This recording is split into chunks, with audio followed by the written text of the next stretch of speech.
मेरे गुरु महादेव साहब, दीदी और इस प्रांगण में उपस्थित तमाम गुरु भाई गुरु बहनों को मेरा प्रणाम है।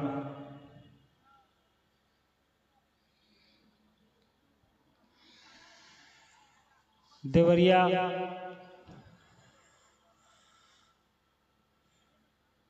खुद में एक ऐसी जगह है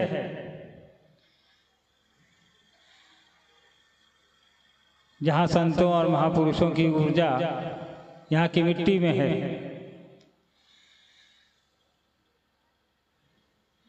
काफी ऐतिहासिक शहर है ये, अपने अंदर इतिहास और अध्यात्म सबको समेटे हुए है। तो इस पूर्व में भी, इस पूरे पूर्वांचल या इसके आसपास के जो भी सटे हुए इलाके हैं, जहाँ भी हम लोगों को जाने का मौका मिला है या अपने गुरु भाई गुरु बहनों से बात करने का मौका मिला है, वहाँ हमने एक चीज़ देखी है। इन क्षेत्रों के स्थानीय निवासियों में ऊर्जा की कोई कमी नहीं है, भरपूर ऊर्जा है, काम करने की क्षमता है, बात करने की क्षमता है।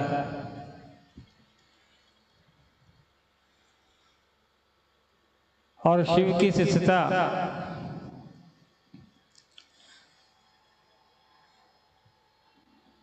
के एक सूत्र में बात करना भी है। साहब ने जो 3 सूत्र हमको आपको दिया, अपने महादेव से, अपने गुरु से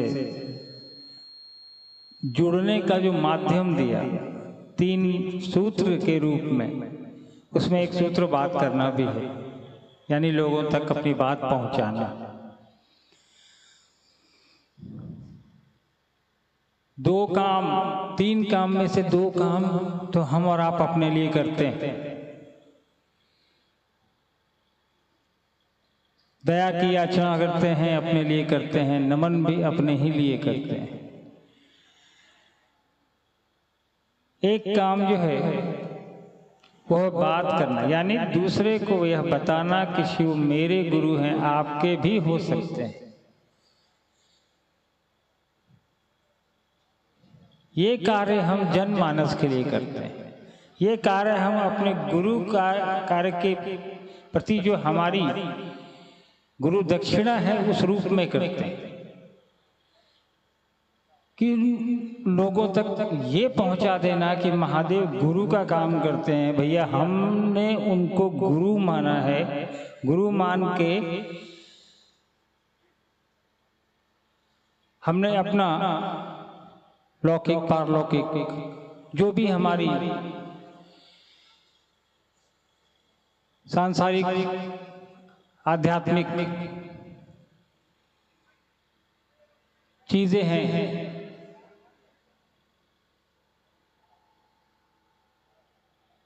उससे अपना जुड़ाव महसूस किया है। यह अपनी अनुभूति आप जब सामने वाले को बताते हैं, कहते हैं उसको कि गुरु काम करते हैं, काम के गुरु हैं। महेश्वर शिव आज भी गुरु हैं, हम लोग कहते हैं। आओ चले शिव की ओर, हम लोग कहते हैं, यानी बात करते हैं। तो बात करने से सबसे ज्यादा प्रभाव क्या पड़ता है कि सामने वाले से के प्रति आपके मन में एक भाव उत्पन्न होता है, उसके मन में भी आपके प्रति एक भाव उत्पन्न होगा।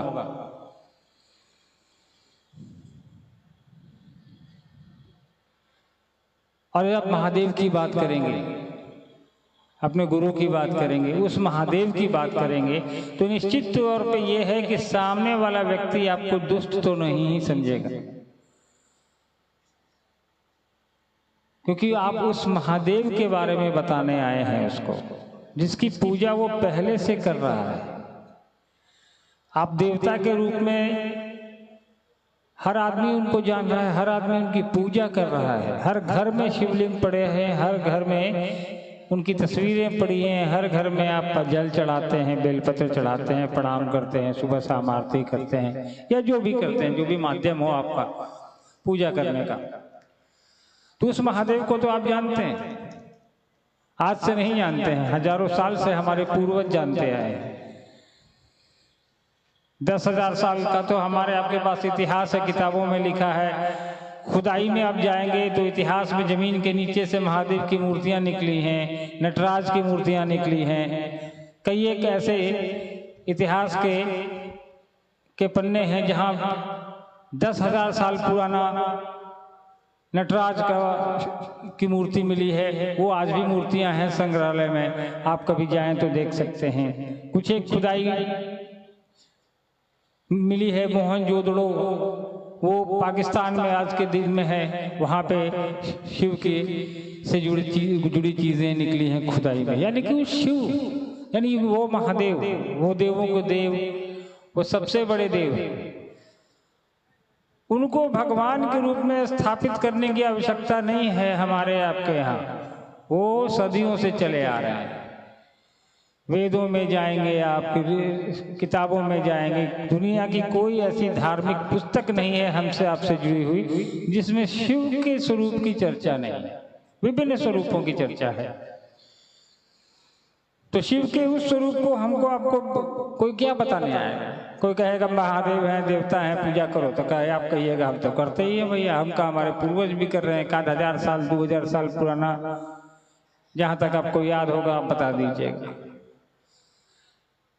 लेकिन जब वो कहेगा कि महादेव गुरु का भी काम करते हैं तो एक बार सोच में पड़ जाइएगा,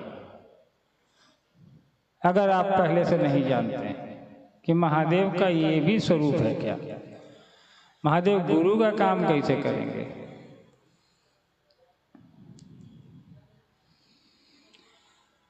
महादेव के गुरु स्वरूप की चर्चा किताबों में तो है, लेकिन हमारे आपके बीच नहीं है, हमारे आपके घरों में नहीं है, इस समाज में नहीं है। आप लोगों में से कितने लोग ऐसे हैं जो साहब के बताने के पहले भी जानते थे कि शिव गुरु का काम करते हैं? कोई है? आप लोगों को किसने बताया कि महादेव गुरु होते हैं? साहब ने बताया कि जिसको जो साहब के कहने पे शिव को गुरु बनाया है, जरा हाथ खड़ा करिए। चलिए ठीक है, यानी ये तो तय बात है कि इस धरती पर एकमात्र वही इंसान है जिनके कहने पे आज ये विधा धरती पर है। तो साहब के कहने पे आपने शिव को अपना गुरु बनाया है, तो साहब के ही कहने पे 3 सूत्र भी कर रहे हैं। साहब के ही कहने पे उस 3 सूत्र का पालन करना है हमको आपको। 3 सूत्र में कुछ ऐसा नहीं रखा साहब ने कि कोई न कर सके। कई एक प्रश्न आते हैं, कई एक लोगों की जिज्ञासाएं आती हैं। हम लोग तो पूरे देश में घूमते हैं, हमने साहब को कहीं भी किसी भी व्यक्ति के प्रश्न से विचलित होते नहीं देखा, किसी की जिज्ञासा से विचलित नहीं होते देखा, क्योंकि साहब ने एकमात्र कहा कि शिव की शिष्यता जो है वो कर्मकांड नहीं है, वो कोई दीक्षा भी नहीं है, वो कोई कान में फूकने वाला मंत्र नहीं है। साहब ने कहा कि शिव की शिष्यता का जो मूल है वो यही 3 काम करने हैं, दया, नमन और बातें करना, लोगों को समझाना कि शिव मेरे गुरु हैं। साहब ने कहा कि इस 3 काम को करने के लिए कोई भी बंदिश नहीं है, कोई वर्जना नहीं है। आप क्या खाते हैं, क्या पहनते हैं, कहाँ रहते हैं, कहाँ सोते हैं, आप किस धर्म के आते हैं, किस जाति से आते हैं, आपका वर्ण क्या है, लिंग क्या है, संप्रदाय क्या है। साहब ने कहा कि हर वो आदमी जो इसने धरती पे जन्म लिया है वो महेश्वर शिव को अपना गुरु बना सकता है। ध्यान रखिएगा, गुरु शब्द, गुरु बना सकता है। गुरु की कक्षा में कोई भी छात्र का कोई भी धर्म या कोई भी उसकी जाति नहीं होती। साहब ने नहीं कहा आपको कि आप प्रतिदिन उठिए और शिवलिंग पे जल चढ़ाइए, कहा क्या? साहब ने नहीं कहा कि आप प्रतिदिन उठिए और माला चढ़ाइए। साहब ने नहीं कहा कि आप 75 बार उपवास करिए। साहब ने कहा कि जो करते हो करते रहो, जिस भगवान की पूजा करते हो करते रहो, सिर्फ महादेव से कहो कि हे महादेव आप मेरे गुरु हैं, हम पर दया कर दीजिए। नमः शिवाय से 108 बार प्रणाम कर लो और लोगों को भी बताओ कि महादेव मेरे गुरु हैं, आपके भी हो सकते हैं। इसमें कौन सा रॉकेट साइंस है? इसमें जिज्ञासा कहाँ से उठती है? इसमें क्या ऐसा है जो समझ में नहीं आ रहा है? कुछ ऐसा है इस 3 काम में जो समझ में नहीं आने वाला हो? इसमें कोई विज्ञान है? लेबोरेटरी में जाना है 3 काम को करने के लिए? ये तो कोई भी कर सकता है। आप यहाँ बैठे नमः शिवाय कर सकते हैं, यहाँ बैठे मांग सकते हैं दया, यहाँ बगल में बैठे हुए आदमी से कह सकते हैं कि महादेव का चेला बन जाइए।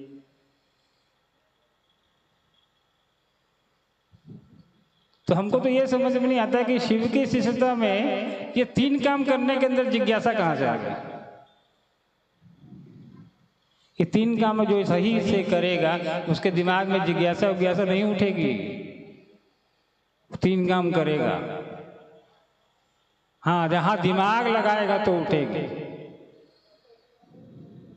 साहब तो अपने जीवन के 20-30 साल जिज्ञासा के फेर में स्मशान घूमते रह गए।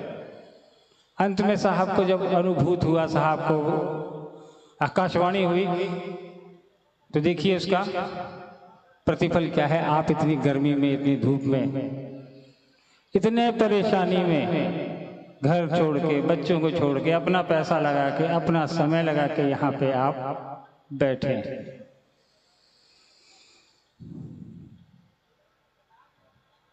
साहब ने कभी नहीं कहा कि तुम वेद पढ़ो, साहब ने कभी नहीं कहा कि तुम पुराण पढ़ो, क्योंकि इतने लोग तो पढ़ चुके हैं। क्या हो गया?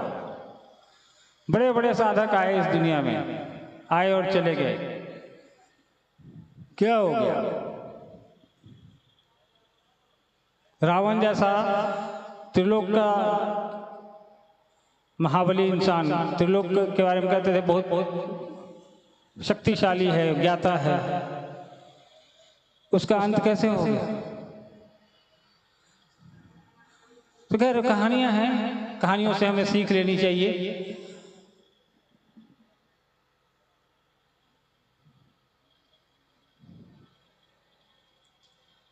यूपी के इन क्षेत्रों में कई जगहों पे हमने देखा है। आज सुबह मैं कमरे में था तो कई लोग आए मिलने, कल भी आए, बरखा जी से भी मिलने आए, तो मैं भी वहाँ था। कई लोगों ने कहा कि सो दीदी इधर जो है ना कार्यक्रमों में नाच गाना बहुत होता है, हम सुन रहे थे।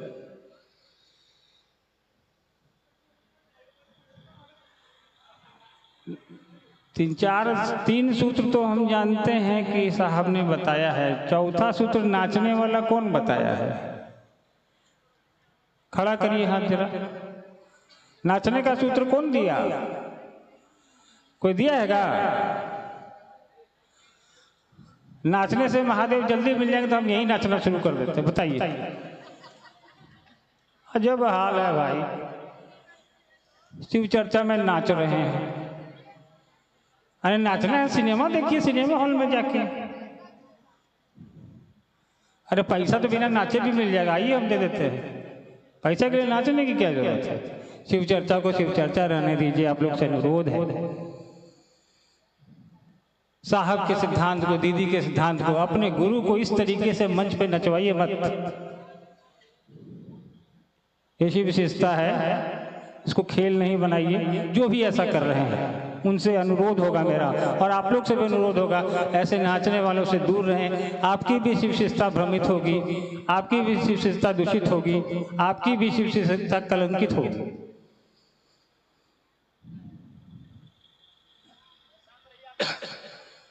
साहब ने कहा महादेव को अपना समझो,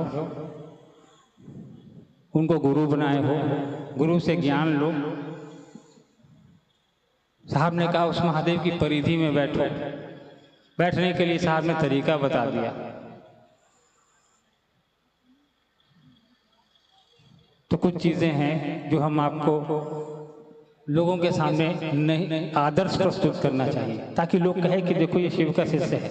एक ऐसा उदाहरण, ताकि हमारे आपके आचरण को देख के लोग कहें कि देखो ये महादेव का चेला है। तो मुंह से तो हम महादेव महादेव कर रहे हैं, हमारे आपके आचरण में नहीं आ रहा है। शिव की शिष्टता हमारे दिमाग में नहीं आ रही है। शिव शिष्यानुभूति साहब की हम पढ़ लेते हैं, 3 सूत्र पढ़ लेते हैं, 3 सूत्र मुंह से कर लेते हैं, मन में ये चीज़ें नहीं आ पा रही हैं, तो दोष हमारे गुरु का नहीं है। गुरु की कक्षा में जो विद्यार्थी बैठेगा नहीं, तो उसको ज्ञान भी नहीं मिलेगा। एक बार एक आदमी साहब से पूछा कि साहब हम नमः शिवाय करते हैं इतना, तब भी कष्ट में रहते हैं। साहब ने कहा कि नमः शिवाय करने का क्या मतलब समझते हैं?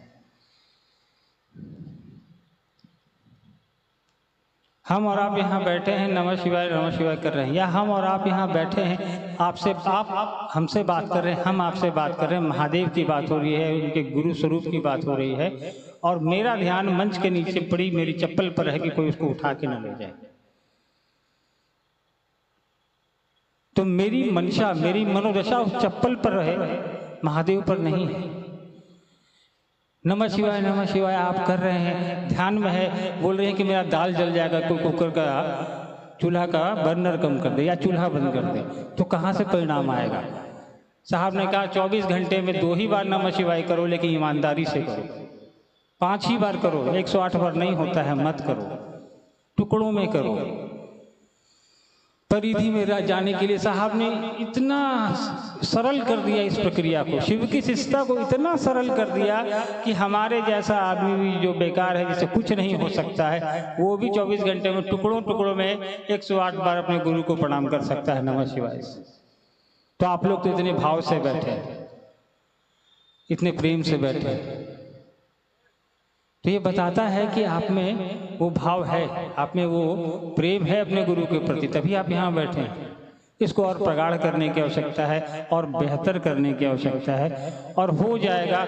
साहब दीदी के बताए रास्ते पर हम आप चलेंगे, तो साहब दीदी ने अकेले दम पे 5 करोड़ लोगों को जोड़ दिया, और अब तो 5 करोड़ हैं हम लोग चाहेंगे तो पूरी सृष्टि को शिव का शिष्य बना सकते हैं। ये कोई भारी नहीं है, सारे लोग मिलके करेंगे, बिल्कुल होगा। और इस उम्मीद में कोशिश करनी है हम लोग को, बाकी परिणाम गुरु पर छोड़ देना है, साहब दीदी पर छोड़ देना है। चलिए, समय कम है, बरखा जी आप लोग के बीच हैं, बात करेंगी आप लोगों से, इस उम्मीद में कि अगली मुलाकात अगर यहाँ देवरिया में कोई बड़ा मैदान है तो वहाँ होगी। आप सभी को मेरा प्रणाम है, धन्यवाद। हम लोग पुनः एक आइए हम लोग दीदी से सुनते हैं।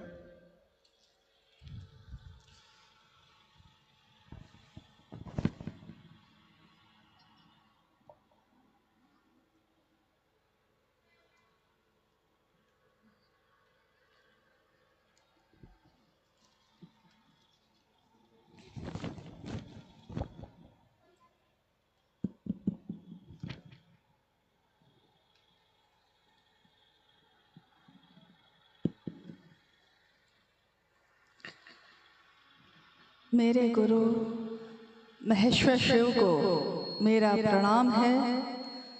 इस कालखंड के प्रथम शिव के शिष्य और हम सबों के परम आदरणीय वर्ण गुरु भ्राता साहब श्री हरिनानंद जी के चरणों में मेरा प्रणाम है। शक्ति स्वरूपा माँ नीलम आनंद जी के चरणों में मेरा प्रणाम है। और देवरिया के इस स्थान पे उपस्थित विभिन्न जगहों से आए हुए आप सभी गुरु भाई और गुरु बहन के चरणों में मेरा प्रणाम है।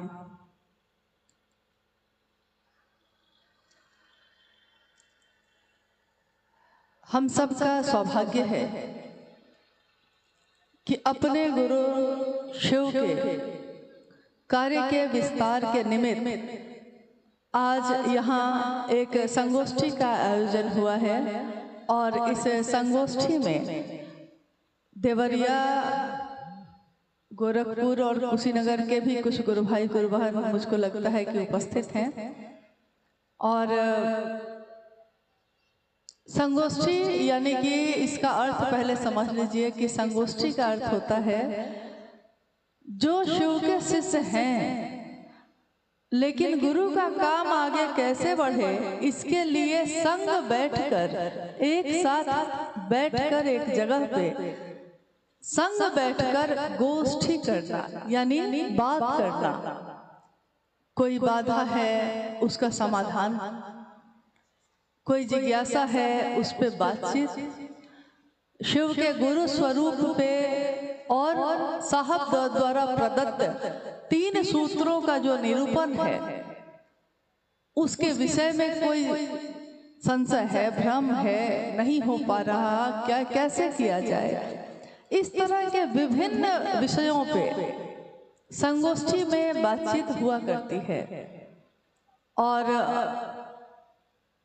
मुझको उम्मीद है कि आज इस संगोष्ठी में भी जो बातें हुई हैं या अभी जो हो रही हैं उससे हम सभी के मन में फैले संशय के बादल छंट जाए और साफ साफ दिखे रास्ता, आगे का रास्ता क्या है, कैसे चलना है।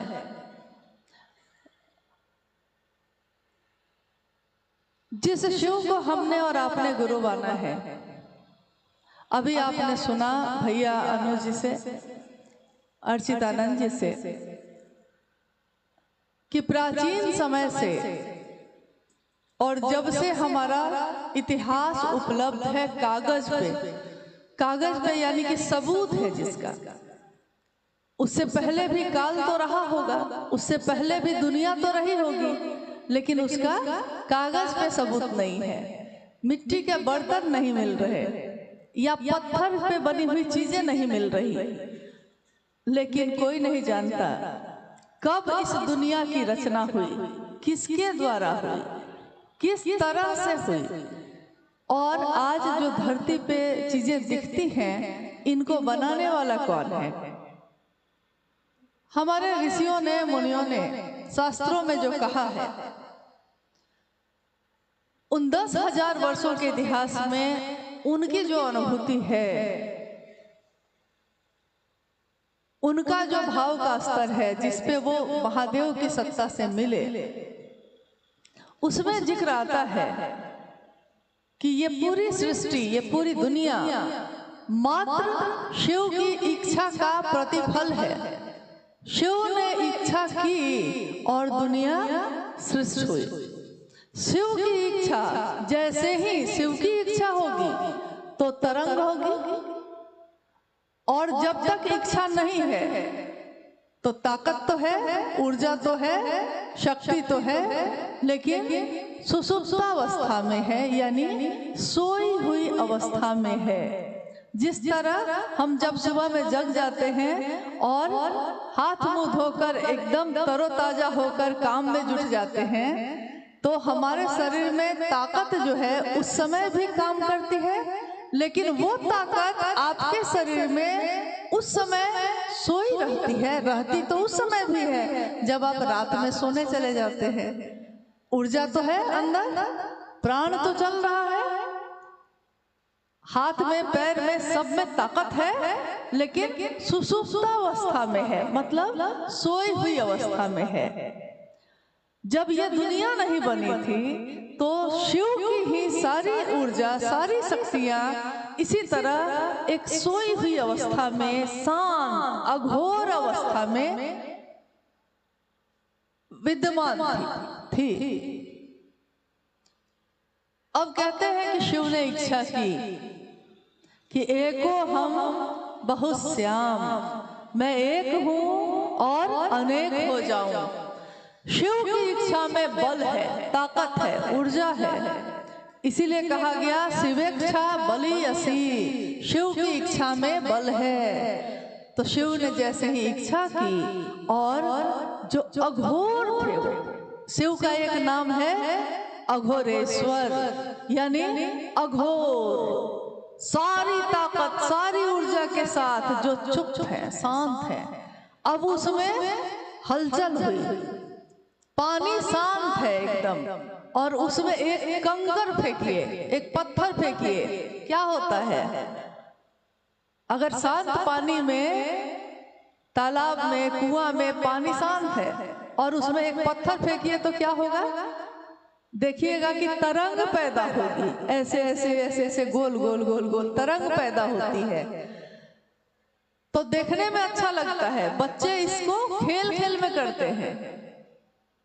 शिव की इच्छा में तरंग पैदा हुई, सृष्टि बनी, बनती चली गई, चीजें बनती चली गई। आकाश, हवा, अग्नि, जल, पृथ्वी, ये धरती जिस पे हम बैठे हैं, बनती चली गई। अब उस परम सत्ता को अब आप जो कह लीजिए, उसको जो नाम दे दीजिए।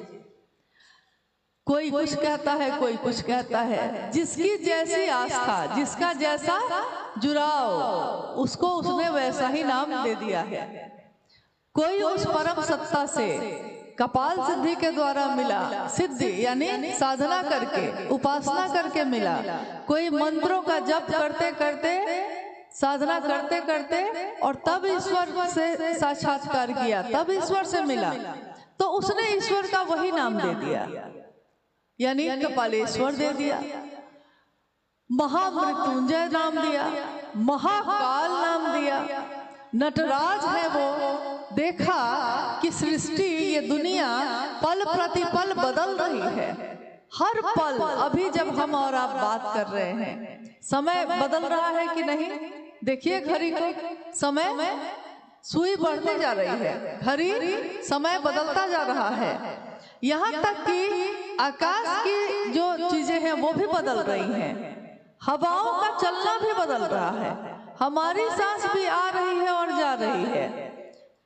अभी कुछ साल पहले जो जवान थे आज वृद्ध हो गए हैं, कोई बच्चा था वो युवा हो गया है, और ये सारी चीजें हमारी आंखों के सामने ही तो हुई हैं। हमारे घर में बच्चा पैदा हुआ तो आपकी आंख के सामने ही बड़ा हुआ है ना, आपको पता चला कैसे बड़ा हुआ? वो जब बड़ा हो रहा था तो आपको दिखाई दिया था? किसी को दिखाई दिया? कैसे बड़ा हुआ? बड़ा तो आपकी आंखों के सामने ही हुआ है, लेकिन इन आंखों से आप नहीं देख पाए।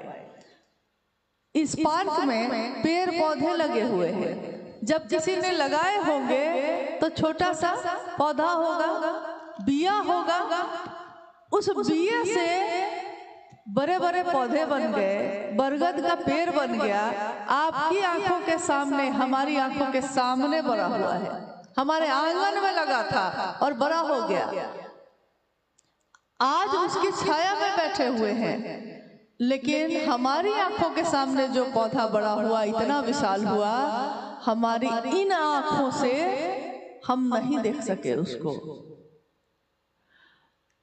लेकिन इंसान, आदमी एक ऐसा जीव है, एक ऐसी रचना है महादेव की, जिसमें संभावना है जीव से शिव होने की, बिया से बरगद का पेड़ होने की संभावना है, जीव से शिव होने की संभावना है। हमारी आपकी आंखों के सामने ही होगा, ये हो रहा है, लेकिन हम इन आंखों से देख पाते हैं? हमारी आंखों के सामने ही शिव की ऊर्जा का संचरण एक मानव तन में हुआ, जिनको हम कहते हैं साहब हरिंद्रानंद जी।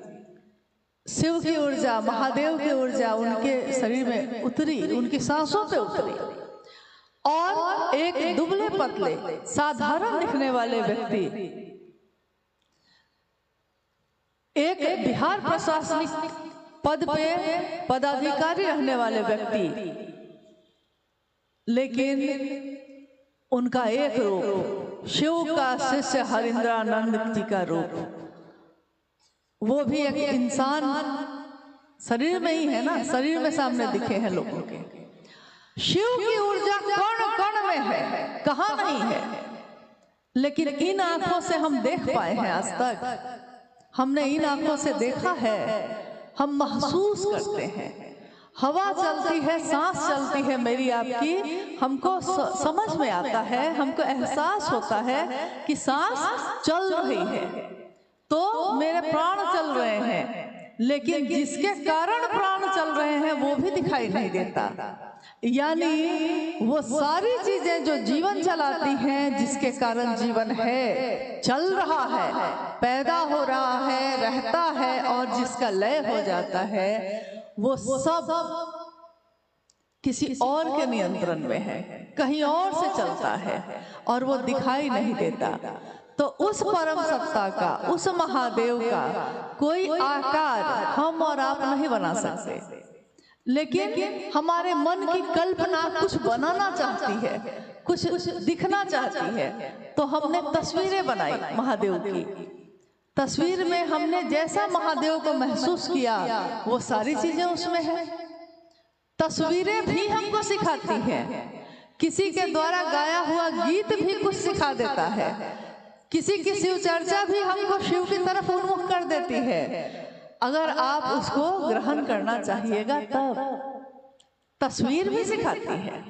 ऐसा नहीं है कि निराकार में तो आपका मन है, लेकिन उससे भी सीख रहे हैं, लेकिन जो साकार है उससे भी सीख रहे हैं। शिव का जो चित्र है, जो तस्वीर है, उसमें दिखता है, तस्वीर जो बनी है उसमें दिखता है कि महादेव परम शांत अवस्था में बैठे हैं और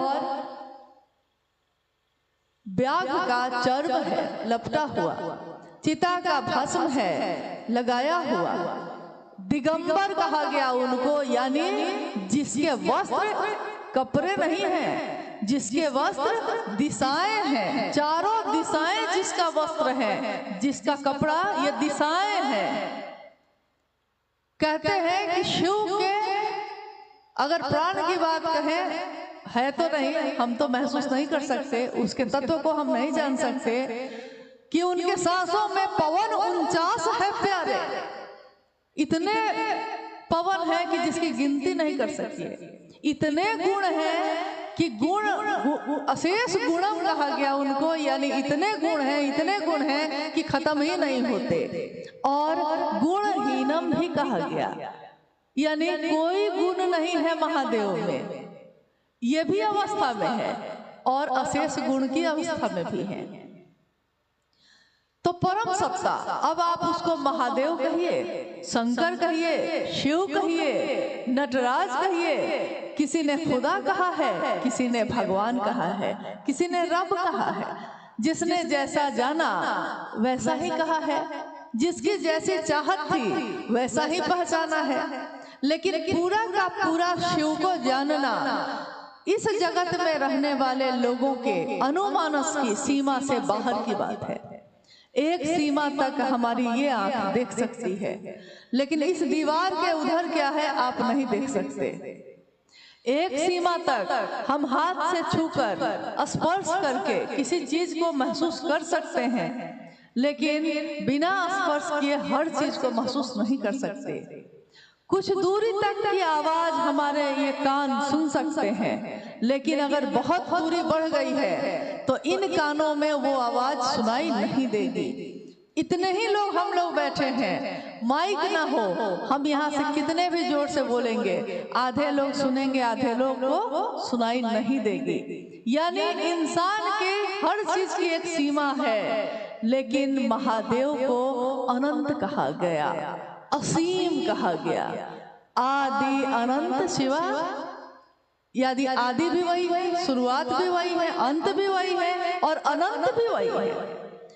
अब हम बात कर रहे हैं गुरु के स्वरूप की, उसी महादेव की, उसी परम सत्ता शिव की। उनका एक स्वरूप है जगत गुरु शिव का, एक कुर्सी और है जगत गुरु का भी। संसार में कोई भी गुरु हो, चाहे वो किसी जाति, किसी धर्म, किसी संप्रदाय का हो, लेकिन अगर शिव से उतरा ज्ञान उसमें न उतरे तो वो गुरु हो ही नहीं सकता। यानी गुरु, सदगुरु जितने भी शरीर में हैं, सब शिव से ज्ञान उतरा है तभी दूसरे को ज्ञान दे पाते हैं। इसलिए जब ज्ञान की बात होती है तो शिव को ज्ञान दाता कहा जाता है। यानी दाता मतलब एक शिव, एक ही शिव है जो दाता है, बाकी सबको प्रदाता कहा जाता है, यानी लेकर देने वाले। आपके बगल में एक शहर है गोरखपुर। गोरखपुर के लोग आए हैं? कितने लोग आए हैं? अच्छा, कुछ लोग हैं, ठीक है। देवरिया से कितने लोग हैं?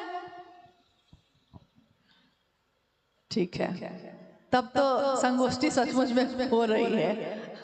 क्योंकि भीड़ जुटा लेना तो आसान है, कहीं कहीं से जुटा लिए, लेकिन जिस जिले की है ज्यादा संख्या में लोग वहां से हैं, ये बहुत अच्छी बात है। और कुशीनगर के भी लोग हैं। अच्छा, सिवान के भी लोग हैं, सिवान से हैं, वाह। गोपालगंज से भी हैं, कुशीनगर से भी हैं, ठीक है। थोड़ा थोड़ा तो आ ही जाएंगे इतना तो नियम करा नहीं है।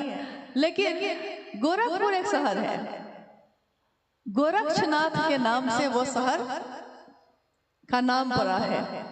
गोरक्षनाथ यानी शिव के शिष्य के शिष्य, शिव के प्रशिष्य, प्र कहा गया। शिव के शिष्य हुए मच्छिंद्रनाथ और मच्छिंद्रनाथ के शिष्य हुए गोरक्षनाथ, उन्हीं के नाम पे गोरखपुर है।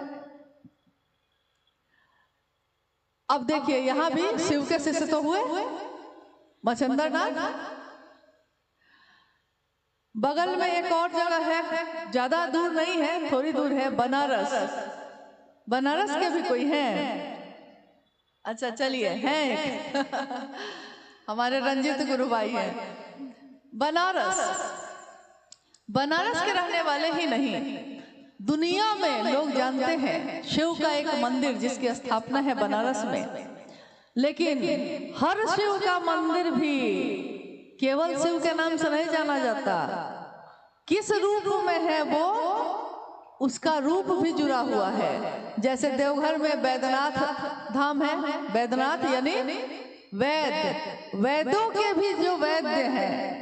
और ज्ञानवापी महादेव यानी बनारस का जो है वो है ज्ञानवापी। ज्ञानवापी मतलब हमको नहीं पता था, लेकिन साहब ने बताया। मैंने पहले नहीं सुना था, नाम जानती थी कि ज्ञानवापी महादेव है, लेकिन ज्ञानवापी महादेव का क्या अर्थ होता है ये साहब ने उस समय बताया जब रांची में उत्तर प्रदेश के कुछ जिलों की संगोष्ठी हुई। और आप में से शायद कुछ लोग उसमें शामिल हुए होंगे। उस संगोष्ठी का विषय साहब ने रखा किसान संगोष्ठी। उस किसान संगोष्ठी में आप में से कुछ लोग थे क्या? थे? अच्छा, आप लोग थे। हाँ, तो साहब ने कहा कि बताइए कि सबसे बड़ा किसान कौन है? तो सारे लोग चुप हो गए कि सबसे बड़ा किसान संगोष्ठी में सब गुरु भाई गुरुवान हमारे बहुत ज्यादा ऐसे हैं जो किसान हैं, खेती करते हैं। तो साहब ने कहा कि किसान सबसे बड़ा कौन है? किसी भी रूप में जाइए, सबसे ऊपर कौन बैठा है? तो सब कोई चुप हो गए। तो साहब ने कहा कि सबसे बड़ा किसान महादेव स्वयं है, क्योंकि ज्ञान का वपन करता है वो, इसीलिए उनका एक नाम है ज्ञानवापी महादेव। और ज्ञान दाता के रूप में, ज्ञान देने वाले के रूप में महादेव का जो ये स्वरूप है, शिव की जो शिष्यता है, वो जाति धर्म वर्ण लिंग संप्रदाय सबसे परे है, क्योंकि शिव की शिष्यता यानी आध्यात्मिक बात हो रही है। कभी भी आपने साहब दीदी की चर्चाओं में भी, या हम लोग आप लोग जहां भी जाते हैं, उन चर्चाओं में बैनर पे लिखा होता है एक आध्यात्मिक परिचर्चा, पूर्णतः आध्यात्मिक परिचर्चा। पूर्णतः का अर्थ होता है कि यहाँ किसी जाति धर्म की बात नहीं हो रही, यहाँ ज्ञान के बारे में बात की जा रही है। और ज्ञान का कि कोई जाति नहीं होती, ज्ञान का कोई धर्म नहीं होता। कोई विद्यार्थी किसी जाति धर्म का हो सकता है, कोई गुरु किसी जाति धर्म का हो सकता है, लेकिन यहाँ स्वयं गुरुओं के गुरु गुराधिपति महादेव की बात हो रही है। तो जैसे ही उस कुर्सी की बात होती है, जगत गुरु यानी जगत में रहने वाला एक एक व्यक्ति उस शिव का शिष्य हो सकता है। एक एक व्यक्ति, ये कहीं जिक्र नहीं है कि किस संप्रदाय, किस धर्म, जातियां हमने बनाई हैं, धर्म हमने आपने बनाया है, महादेव ने नहीं। उस परम सत्ता ने तो सबको एक जैसा पैदा किया है। महादेव की संतान महादेव के शिष्य बनने चले हैं। कितनी सुंदर बात है। ज्ञान भी लेंगे तो आप ही से लेंगे, क्योंकि जब ज्ञान देने वालों का अभाव हो जाता है, जब धरती पे इतने ज्यादा चीजें बढ़ गई हैं कि जो शरीर में भी गुरु हैं वो भी मेरे मन प्राण में आच्छन्न अंधकार को दूर नहीं कर पा रहे, मेरे चित्त में फैले अंधकार को रोशन नहीं कर पा रहे, रोशनी से नहीं भर पा रहे, तब किसकी जरूरत होगी? उसी की जिसके कारण कोई भी यहाँ गुरु है। तब सबसे ऊपर की सत्ता की जरूरत होती है। कलयुग जिस युग में हम आप रह रहे हैं, इस कलयुग में, इस कालखंड में एक व्यक्ति जिनका जन्म हुआ और उनके माता पिता ने उनका नाम रखा हरिंद्रानंद साहब दीदी की प्रथम संतान, आज आपके बीच उपलब्ध है, उपस्थित हैं। इन्होंने बचपन से अपने माता पिता के जीवन को देखा होगा। बहुत सी ऐसी चीजें देखी होंगी जो मैंने आपने नहीं देखी हैं। जो नजदीक होते हैं वो उतार और चढ़ाव दोनों देखते हैं। एक पिता के रूप में, एक माँ के रूप में, एक शिव शिष्या के रूप में, एक बहन के रूप में, एक भाई के रूप में, यानी संसार के, समाज में, किसी भी रूप में हर रूप का निर्वहन करते हुए शिव के शिष्य साहब श्री हरिंद्रानंद जी ने इस दुनिया के कोने कोने में ये संदेश फैला दिया कि शिव गुरु हैं और आइए भगवान शिव को अपना गुरु बनाइए। उन्होंने कहा कि मैंने भगवान समझ के ही शिव को गुरु बनाया था। उस समय जब मेरे मन में ये विचार आया था, जब मैंने ये सोचा था, तो मेरे मन में यही स्पष्ट था कि भगवान है वो शिव, तो भगवान ही गुरु क्यों नहीं है? लोग कहते हैं गुरु भगवान होते हैं, वो भगवान ही गुरु क्यों नहीं है? एक तरफ इसके बारे में हम लोग बात करते हैं कि पहले तो हमको ये समझना होगा कि ये शिव की शिष्यता किसकी देन है। अभी थोड़ी देर पहले आपसे पूछा गया कि क्या हम में से कोई ऐसा है यहाँ जिसने कहा हो आपको कि शिव को गुरु बना लीजिए? नहीं, ये संदेश है साहब हरिंद्रानंद जी का। लेकिन इसके लिए हम लोग को यह भी समझना होगा ये कौन है साहब हरिंद्रानंद जी?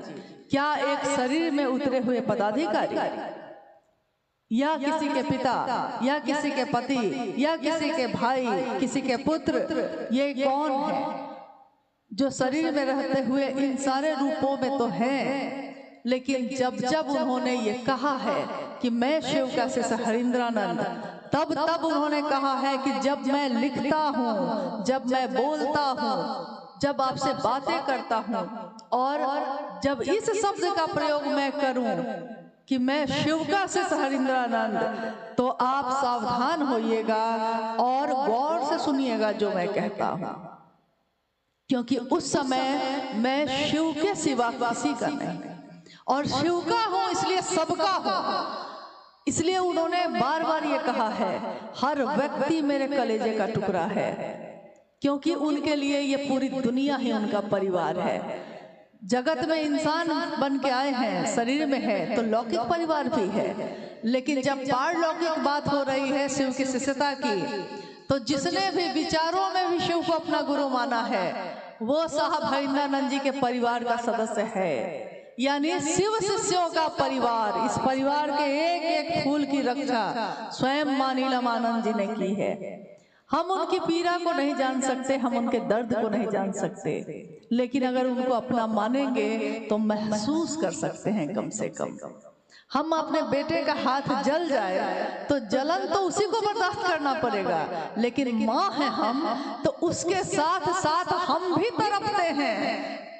जितनी देर वो रोता है मेरी आंखों से भी आंसू निकलते हैं, क्योंकि मेरा है वो, अपना है वो, तो जला तो वो है, आंसू मेरे निकलते हैं। तो जिस दिन भी हमारा मन ये समझ जाएगा कि साहब और दीदी से ज्यादा हमारा शुभ सोचने वाला कोई नहीं है, उस दिन उनकी हर पीड़ा, हर बात हमारे लिए उतनी ही अपनी होगी। हर बात पे हमारे कदम बढ़ेंगे, हर बात पे हमारी आंखों से आंसू भी निकलेंगे और हर बात पे हमारे होठ मुस्कुराएंगे भी। महादेव के शिष्य होकर भी अगर आनंद में न डूबे तो महादेव के शिष्य होने का क्या फायदा है। रही बात जगत की, अब जगत में है हम और आप, इस देश में है, इस काल में है, तो जब देश में होंगे, काल में होंगे, शरीर में होंगे, तो कुछ न कुछ गंदगियां तो शामिल होंगी ही होंगी। कहीं पे होता है कि नाच गाना हो रहा है, कहीं पे होता है कि पैसे लेके व्यापार हो रहा है। आज देखिए, आज जब शरीर में साहब नहीं है, माँ नीलमानंद नहीं है, तो कहीं कहीं पे तो होता है कि हम उनके ये हैं तो हम उनके वो हैं, पता नहीं क्या क्या होता है। यानी कुछ ना कुछ गंदगियां तो शामिल होंगी ही होंगी। माँ गंगा जब बहती है, धरती पे उतरती है, तो कितनी पावन, कितनी स्वच्छ है, उसमें पत्थर का छोटा से छोटा टुकड़ा भी दिखता है। लेकिन जब जगत में वो बढ़ती चली जाती हैं, यानी उनका दायरा, उनका पाठ विस्तार पाता जाता है और पानी बढ़ता ही चला जाता है, तो आपने देखा होगा कि रास्ते की गंदगियां भी उसमें शामिल होती हैं, लेकिन पावन पावन ही रहता है। कितनी भी गंदगियां शामिल होंगी, कितने भी लोगों की कुचेष्टा होगी, लेकिन इस पावन को अपवित्र नहीं किया जा सकता। पवित्र को अपवित्र कर सकते हैं, पावन को अपवित्र नहीं कर सकते। शिव की शिष्यता की मूल धारा पावन है और साहब दीदी के दिल से निकली है। तो दिल से निकली है, तो जब निकली थी प्रारंभिक समय में स्वच्छ सुंदर, हर आदमी उसमें अपना अक्स देखता था। जैसे जैसे जगत में विस्तार हुआ है, स्वाभाविक है कि कुछ गंदगियां आएंगी। गंदगियों को आने से आप रोक नहीं सकते, लेकिन सफाई तो कर सकते हैं, लोगों को जागरूक तो बना सकते हैं कि मत फेंकिए भाई गंदगी, उसका कुछ नहीं नष्ट होगा, पावन का कुछ नष्ट नहीं होता। कितनी भी गंदगी डालिए, फिर पानी का टेस्ट होता है तो कहते हैं कि गंगा का पानी तो उतना ही पावन आज भी है। कितनी चीजें फेंकी गई, कहाँ पवित्र हुआ। यानी शिव शिष्यता पावन ही रहेगी, लेकिन उसमें गंदगी मिलाने वाले लोगों का क्या होगा, ये अब स्वयं शिव गुरु हैं उनका विषय है और शिव के शिष्य साहब हरिंद्रानंद जी का विषय है, क्योंकि उन्होंने साफ कहा है। कुछ चीजें उन्होंने साफ साफ कही हैं, किसी से छिपाया नहीं, किसी से दुराव नहीं किया, उन्होंने साफ कहा। जो निश्चल मन से, निस्वार्थ भाव से महादेव की बात करेगा, शिव के लिए शिव को चाहेगा, शिव की स्थापना करेगा लोगों के दिल में, मैं उसके साथ हूँ। माँ नीलमानंद जी ने कहा, तपती धूप हो तो छाया बनके मैं आंचल देने का काम करूंगी, आपके पथ पे बिखरे कांटों को मैं चुन लूंगी। ये माँ नीलमानंद जी के शब्द हैं, लेकिन इस शब्द के साथ उन्होंने एक वाक्य और जोड़ा। उन्होंने कहा कि बशर्ते, शर्त ये है कि गुरु कार्य में बेईमानी नहीं, गुरु कार्य में बेईमानी नहीं। साहब ने कहा कि अरे दुनिया में तो जगत बेच के जगत खरीदते ही हैं, आप बेचिए और खरीदिए ना, किसने मना किया है। आपको नाचने का मन है, अरे अपने अपने घर में नाचिए ना, जितना मन है नाचिए, लेकिन शिव चर्चा में मत करिए इस काम को। कुछ समय पहले रोहतास में एक जगह पे क्या हुआ, लाख मना किया गया, लाख मना किया गया, लेकिन कुछ गुरु बहनें गुरु बहनें तो हम नहीं कहेंगे, इसलिए महिलाएं कहेंगे, क्योंकि जो गुरु भाई होगा, जो गुरु बहन होगा, यानी वो सिर्फ साहब के आदेश पे ही चलेगा, वो फिर दूसरे की बात पर नहीं आ सकता। गुरु भाई गुरु बहन बना ही इसलिए है कि उसने साहब के संदेश को स्वीकार किया है। तो जो साहब के साथ है वो तो कभी उनसे विपरीत काम नहीं कर सकता, लेकिन जो नहीं करता तो वो गुरु भाई गुरु बहन तो हो भी नहीं सकता। नहीं माने वो लोग करते रहे, नृत्य करते रहे और एक दिन क्या हुआ कि जिस छत पे लगातार चल रहा था ये, वो पूरी छत ही गिर गई। ये कहिए कि किसी के प्राण नहीं गए, लेकिन शरीर का तो अंग अंग घायल हो गया। महादेव तो बहुत बर्दाश्त करते हैं, महादेव तो बहुत क्षमा करते हैं। क्षमा क्षमा तो शब्द ही, करुणा दया शब्द तो महादेव करते हैं, लेकिन शिव का शिष्य होकर, शिव शिष्यता का नकाब चढ़ाकर अगर हम में से किसी ने भी इसके विपरीत काम किया है तो ये एक ऐसा ही अपराध है जिसकी क्षमा शंभु यानी शिव के पास भी नहीं है। क्षमा जिसे कर सके न तुम भी, हो गई कोई ऐसी भूल। तो मेरा अनुरोध है, करबद्ध हाथ जोड़कर अनुरोध है कि साहब और दीदी के इस रास्ते पे जब चले हैं, ये बहुत सुंदर रास्ता है, इसमें कोई कर्मकांड नहीं है, इसमें अमीर गरीब का भेद नहीं, इसमें भाई और बहन है, हम लोग सब शिव के शिष्य हैं और गुरु हैं शिव। इससे सुंदर बात और क्या होगी। और इस रास्ते पे हम सब चल रहे हैं, हम सब के दिल में एक ही संकल्प है, शिव मेरे गुरु हैं और दुनिया के हो जाएं। और इस संकल्प की पूर्ति के लिए किसी को चाय पिलाना पड़ेगा, किसी के पांव दबाने पड़ेंगे, कहीं झुकना पड़ेगा, कहीं मुस्कुरा के जहर पीना पड़ेगा। तो पीना पड़ेगा तो शिव के शिष्य हैं हम, आप पिएंगे। जब मेरे गुरु ने पिया है तो क्या शिव के शिष्य न पिएंगे। लेकिन अगर अपनी अपनी बात लेकर खड़े हो जाएंगे तब महादेव का काम तो नहीं हो सकेगा। अपनी अपनी बात, यानी मुझको ये कह दिया तो अब हम उसके यहाँ नहीं जाएंगे, मेरे बारे में ऐसी बात कर दी तो हम अब उससे बात नहीं करेंगे, ये उस जिला का है तो इस जिला में नहीं आएगा, ये इस जिला का है तो उस जिला में नहीं जाएगा। अरे साहब का तो पूरी दुनिया ही है, कोई किसी जिला में जा सकता है महादेव का काम बढ़ाने के लिए। महादेव के काम के लिए तो दुनिया के कोने कोने में लोग जा रहे हैं और जाते रहेंगे। व्यवस्था जनित बातें और होती रहती हैं, लेकिन महादेव के काम में ये बातें नहीं चलती, कोई संकीर्णता नहीं चलती, कोई भेद नहीं चलता। इसीलिए शिव चर्चाओं में, साप्ताहिक चर्चाओं में या एक दिवसीय चर्चाओं में भी साहब ने ऐसा कोई नियम नहीं लगाया जो हर व्यक्ति नहीं कर सके। न उन्होंने कहा कि तस्वीर लगाओ, ना उन्होंने कहा कि तस्वीर हटाओ। किसी ने लगा दिया है तो हटाया भी नहीं, किसी ने नहीं लगाया है तो लगवाया भी नहीं। यानी गरीब से गरीब आदमी भी, फुटपाथ पे सोने वाला गुरु भाई गुरु बहन भी शिव चर्चा का आयोजन कर सकता है, ऐसी व्यवस्था साहब ने दी है। कहीं भी चटाई बिछा के, बोरा बिछा के, घास के मैदान में, नदी के किनारे बैठ के भी शिव की चर्चा की जा सकती है। ऐसा सरल, ऐसी सुंदर विधा उन्होंने दी है जिसमें कोई कर्मकांड नहीं है, लेकिन भाव ही भाव है। महादेव के पास जल भी चढ़ा दें, पूजा भी कर लें और बेलपत्र फूल भी चढ़ा दें, प्रसाद भी चढ़ा दें और भाव न चढ़ाएं तो महादेव तो ग्रहण भाव करते हैं, बाकी चीजों का उनको क्या प्रयोजन।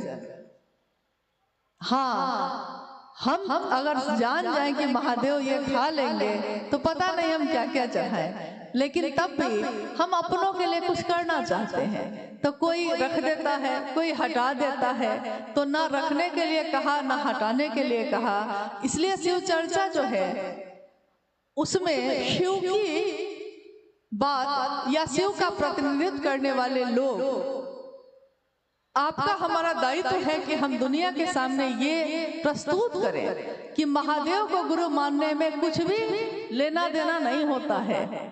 ये नहीं होता है कि कोई आया है महादेव की बात करने तो हाँ हम उसके लिए कपड़ा दें, गहना दें, पैसा दें, ऐसा कुछ नहीं होता।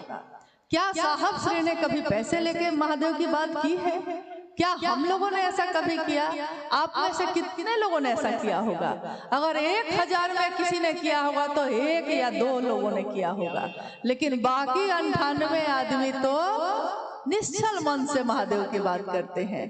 तो ज्यादा कौन है जो बहुत अच्छे तरीके से महादेव का काम कर रहा है? अब आइए हम लोग कुछ जिज्ञासाओं पे बात करते हैं, अगर आई हैं तो, जो कि दिख रहा है कि आया है जी। दया और कृपा में अंतर क्या है, कृपया बताने की कृपा करें परसौनी की गुरु बहन। दया और कृपा में अंतर क्या है? दया और कृपा में क्या अंतर है? शिव की शिष्यता में कुछ बातें अद्भुत हैं जो पहले कभी नहीं हुई। हमेशा से हमारे पूर्वजों ने भी और शास्त्रों और किताबों ने भी या गुरुओं ने भी यही कहा कि करो और पाओ, यानी कृपा। कृपा शब्द का अर्थ यही होता है कि जो करिएगा सो पाइएगा। मंत्र का जप किए हैं तो मंत्रों के जप का फल मिल जाएगा। उपवास किए हैं तो फल मिल जाएगा, कृपा मिल जाएगी। कृपा यानी जितना भर कीजिएगा उतना भर मिलेगा। इतने दूर खेत कोरा है तो इतने दूर की मजदूरी मिल जाएगी, कृपा। लेकिन जैसे ही हम कहते हैं दया, दया का अर्थ होता है शिव की करुणा कण कण में है। सृष्टि के हर कण में उनकी करुणा निश्रित हो रही है। सृष्टि की इच्छा के साथ साथ उनका करुणा का भाव भी है, लेकिन उसी करुणा का एक भाग कह सकते हैं आप दया है। करुणा का अर्थ होता है पिघल जाना, किसी के लिए पूरी तरह हो जाना, उस पे अपने सब कुछ लुटा कर उसको बचा लेना, उसको ठीक कर लेना। और दया, जैसे ही हम कहते हैं दया, इसका अर्थ होता है कि हमको कुछ आता नहीं है, कुछ करने भी नहीं आता, होता भी नहीं है, तब भी महादेव आप मेरे गुरु हैं, हमको आपसे चाहिए, तब भी आप मुझ पे दया करिए। हे महादेव, आप मेरे गुरु हैं, मैं आपका शिष्य हूँ, मुझ शिष्य पर दया कर दीजिए। हे महादेव, आप मेरे गुरु हैं, आप दुनिया के हैं, सबके हैं, लेकिन मेरे ना हुए तो मेरे किस काम के? पूरे जिला के, पूरे राज्य के, पूरा जिला के कोई कलेक्टर होंगे, लेकिन अगर आपके ना हुए तो किस काम के आपके? जिला को देख रहे हैं, पद पे हैं। जगत गुरु शिव मेरे गुरु हैं, जगत के हैं, लेकिन मेरे ना हुए तो मेरे किस काम के? इतनी बड़ी कुर्सी पे महादेव बैठे रहे और जगत के लोग उनके शिष्य ना हुए। और साहब ने यही कहा कि जब महादेव से दया मांग के ही, पहला सूत्र यही है, शिव से दया मांगना। शिव से दया मांगना मतलब समझते हैं? महादेव की दया ना हो तो कुछ भी नहीं हो सकता। महादेव की दया ना हो तो कोई किसी के मुंह से उनकी बात ही नहीं निकलेगी। महादेव की दया ना हो तो किसी के मन में महादेव की बात प्रवेश ही नहीं करेगी। कोई सामने बैठकर भी नहीं सुनेगा। सामने बैठा है वो, क्या क्या बातें हुई, उठ के जाइए पूछिए उससे।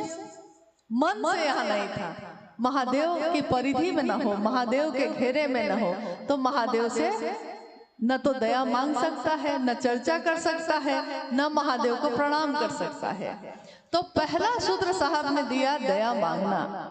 एक बार उन्होंने कहा कि दया के बिना फिर आगे क्या कुछ भी होगा ही नहीं आपसे, क्योंकि पहला गियर नहीं लगाइएगा तो दूसरा तीसरा गियर भी काम नहीं करता है।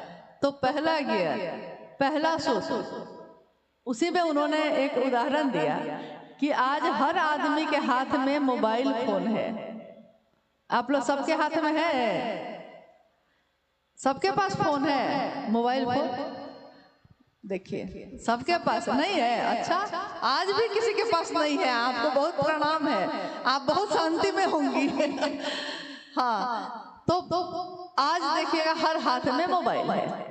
मोबाइल एक छोटी सी चीज है, उस छोटी सी चीज से, छोटी सी मशीन से आप किसी को फोन भी कर सकते हैं।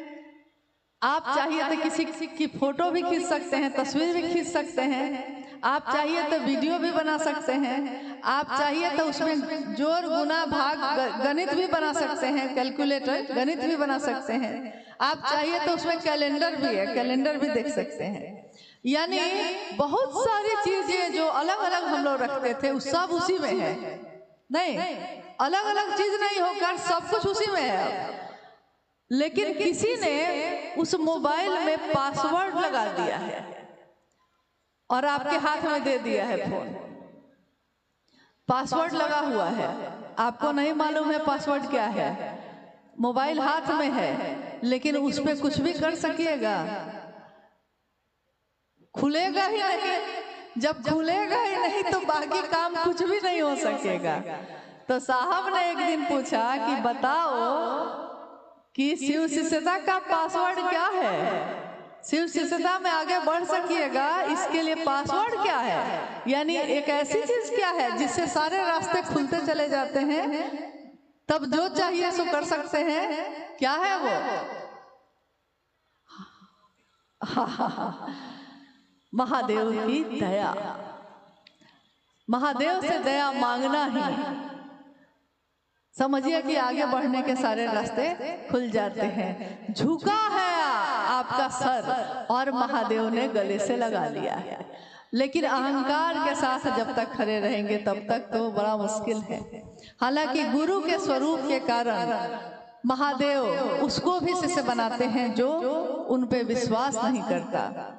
वो चाहे प्रेम करे चाहे गाली दे, लेकिन अगर महादेव के क्लास में आ गया है, महादेव का शिष्य बन गया है, विचार में बोली में भी अगर उसने कहा है कि महादेव मेरे गुरु हैं, तो महादेव का शिष्य वो है। महादेव उसमें अपना ज्ञान उतार ही देंगे, उसका उन्नयन कर ही देंगे।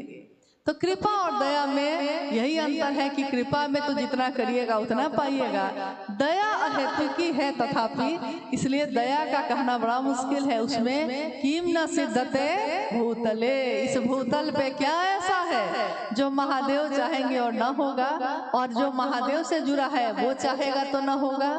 क्योंकि चाहत में बल है, जुड़ाव में बल है, हम में आप में नहीं है, उनमें तो बहुत है ना। दीदी नीलम कहा करती थी कि सिद्धियां संकल्प से सायास पाई जाती है, जो वस्तु अनायास मिल जाए वह सिद्धि नहीं होती। मैरवा से विमल गुरु बहन, कृपया इसको समझाने का प्रयास। हाँ, ये अनमिल अक्षर में भी इसका जिक्र है। बड़ी सिद्धियां सायास पाई जाती हैं। यानी आपने सुना होगा कि कोई कोई कहते हैं कि बहुत सिद्ध बाबा आए हैं हिमालय में 10,000 साल से, मतलब कहने में लोग कहते हैं 10,000 साल से हिमालय में तपस्या कर रहे थे, सिद्धि प्राप्त करके आए हैं।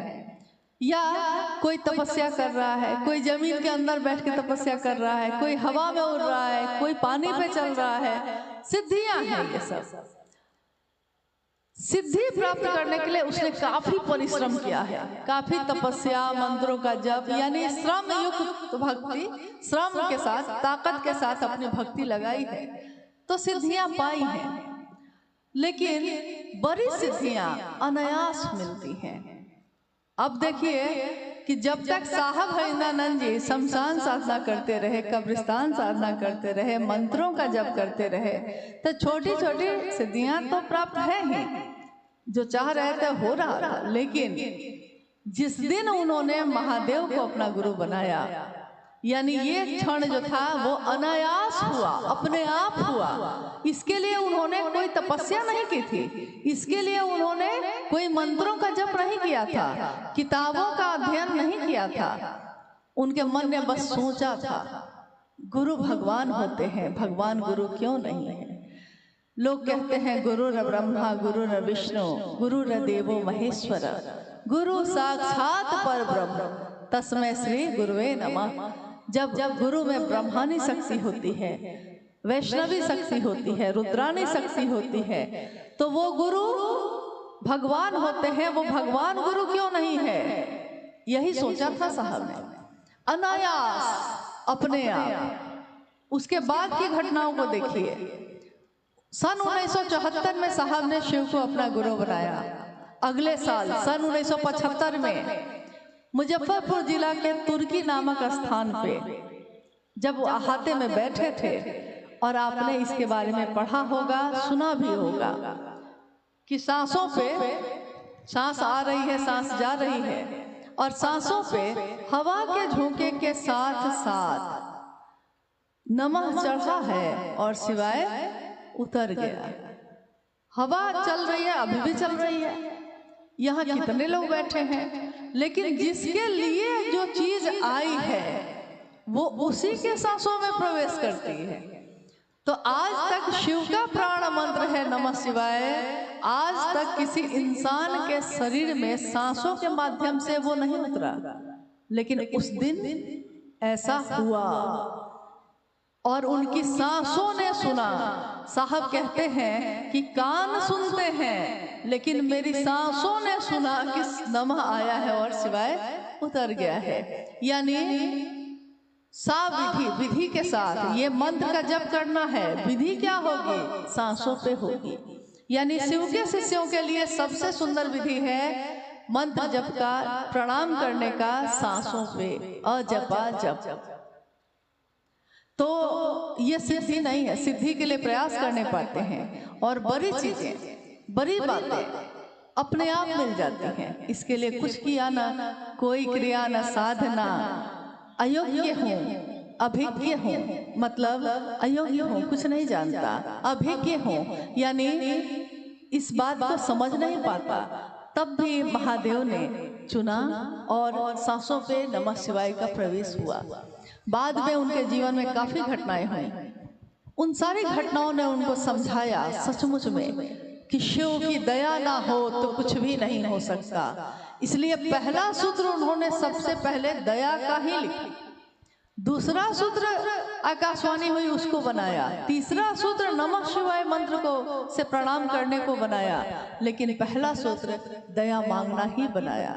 क्योंकि उन्होंने कहा कि जब मैं हार गया, श्रांत और क्लांत हो गया, निराश हो गया, पूरी तरह ये समझ गया कि कहीं कुछ भी नहीं है, और तब महादेव ने दिया है। तो महादेव की दया के सिवा यहाँ कुछ भी करने जैसा नहीं है। शिव गुरु शिष्य को शिव बनाते हैं, तो शिष्या को क्या बनाते हैं? सुधीर गुरु भाई मऊ। शिष्य को शिव बनाते हैं तो शिष्या को क्या बनाते हैं? जी। अरे भाई, शिष्य तो शिष्य होता है। लोग बोलचाल में बहुत बातें बोलते हैं, बोलचाल में बोल देते हैं कि जो महिला है तो शिष्या हो गई, स्त्रीलिंग हो गया, पुरुष है तो शिष्य बोल दिए। लेकिन विद्यार्थी तो विद्यार्थी होता है। हमारे बच्चे पढ़ने जाते हैं तो मास्टर साहब जब अटेंडेंस बनाते हैं कि मीना कुमारी आ गई, हाँ आ गई, तब सब बाद में पूछते हैं कि सारे विद्यार्थी आ गए हैं।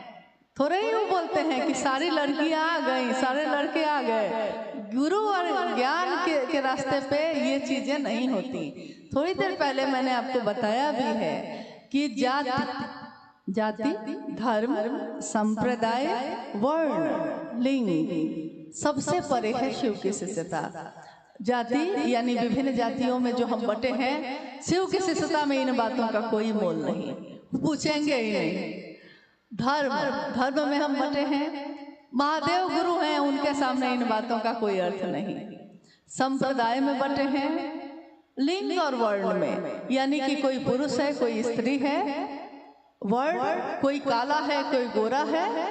महादेव के सामने आपकी इस सुंदरता का कोई मोल नहीं। अगर हृदय सुंदर न हुआ तो चेहरे की सुंदरता का कोई मोल नहीं। और जाति, धर्म, अमीर, गरीब, ऊंच नीच, पुरुष, स्त्री सब जब मिट जाता है तब वहीं से शुरू होती है महादेव की शिष्यता। इसके ऊपर की बात है ये सब। तो महादेव की चर्चा, महादेव की शिष्यता, ये आध्यात्मिक बात है, और आध्यात्म में इन बातों का कोई मोल नहीं होता। किसी दीदी, रात में शिव चर्चा करना सही है या गलत? रात में रात में मतलब जिनकी जिज्ञासा है स्पष्ट नहीं है। रात मतलब जैसे शाम हो गया उसके बाद अंधेरा में, हाँ 6-7 बजे भी अंधेरा हो जाता है, लेकिन अगर 10 बजे 8 बजे के बाद 9-10 बजे 11 बजे अगर कर रहे हैं तो ऐसा आप ना करिए। देखिए हर जगह कुछ बात हम कहना चाहते हैं, थोड़ा सुनिएगा ध्यान से। अभी अपने मन में ये बात हटा दीजिएगा कि हम किसके क्या हैं, ये सब हटाइए। पहले इंसान है हम लोग, हम सब ने शिव को अपना गुरु बनाया है। किसके कहने से बनाया है? अभी आपने जवाब दिया था, किसके कहने से बनाया है? साहब हरिंद्रानंद जी शिव के शिष्य के कहने से बनाया है। तो इसमें कहना किसका चलेगा? साहब का चलेगा, बात तो उन्हीं की चलेगी ना। तो 3 सूत्रों के अलावा उन्होंने और क्या बताया? और कुछ नहीं बताया। कहा कि 3 सूत्र करना ना सहायक है, मदद करता है। मूल तो है अस्थाई होना, मेरे मन में अस्थाई शिव सेवा हो जाए, मूल यही है। लेकिन मदद करता है 3 सूत्र। अब 3 सूत्र जो है मदद के लिए, इसके अलावा साहब ने और कुछ नहीं कहा। फिर उन्होंने देखा कि भीड़ बढ़ गई। शायद आपको मालूम नहीं होगा, पहले जब शिव सृष्टा की शुरुआत हुई थी बहुत कम लोग थे। तो जब कार्यक्रम शुरू हुआ तो 2 दिवसीय होते थे।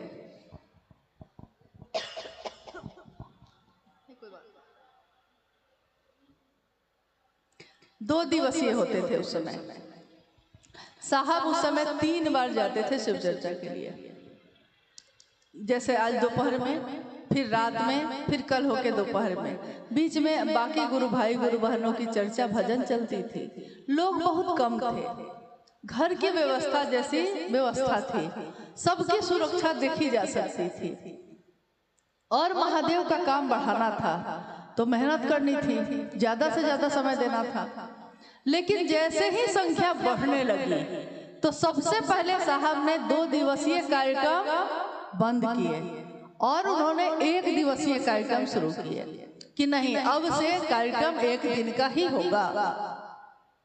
अब कोई उस समय साहब से मिला, फिर बाद में वो मिला ही नहीं उनसे कभी। उस समय मिला जब 2 दिवसीय होते थे, बाद में मिला ही नहीं।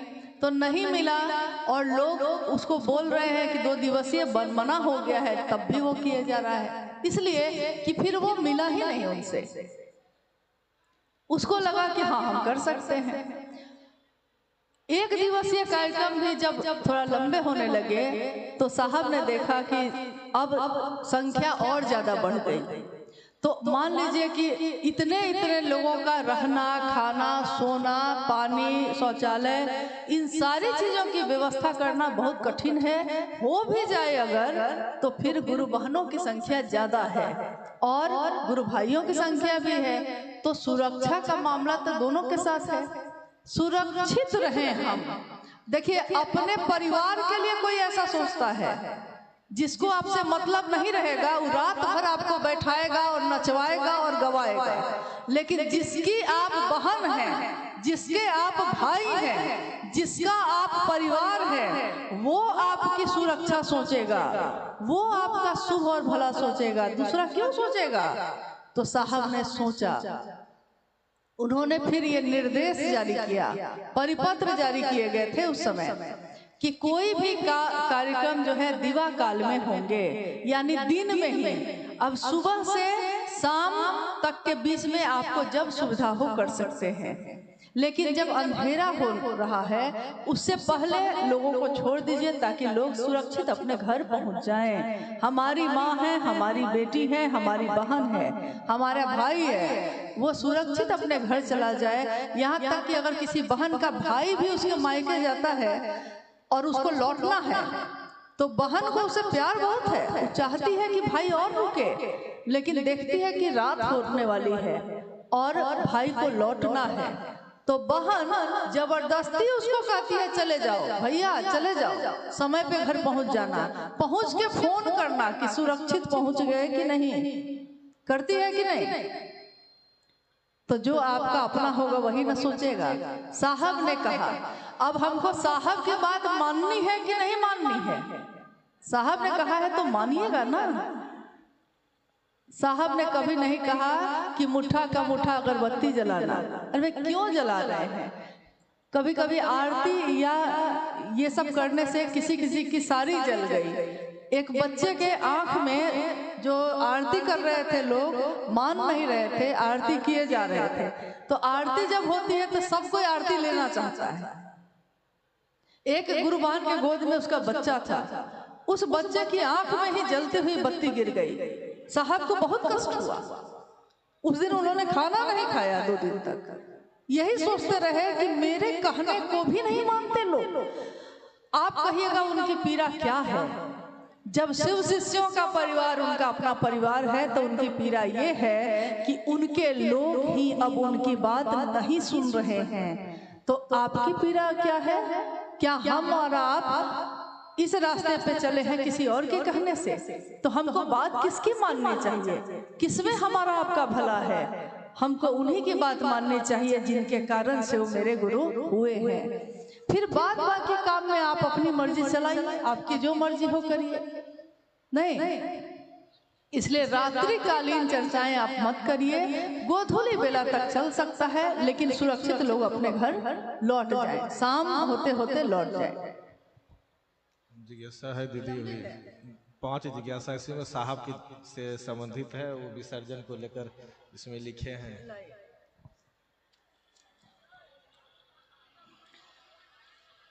ये पूरा का पूरा पत्र है, मतलब जिनका भी है।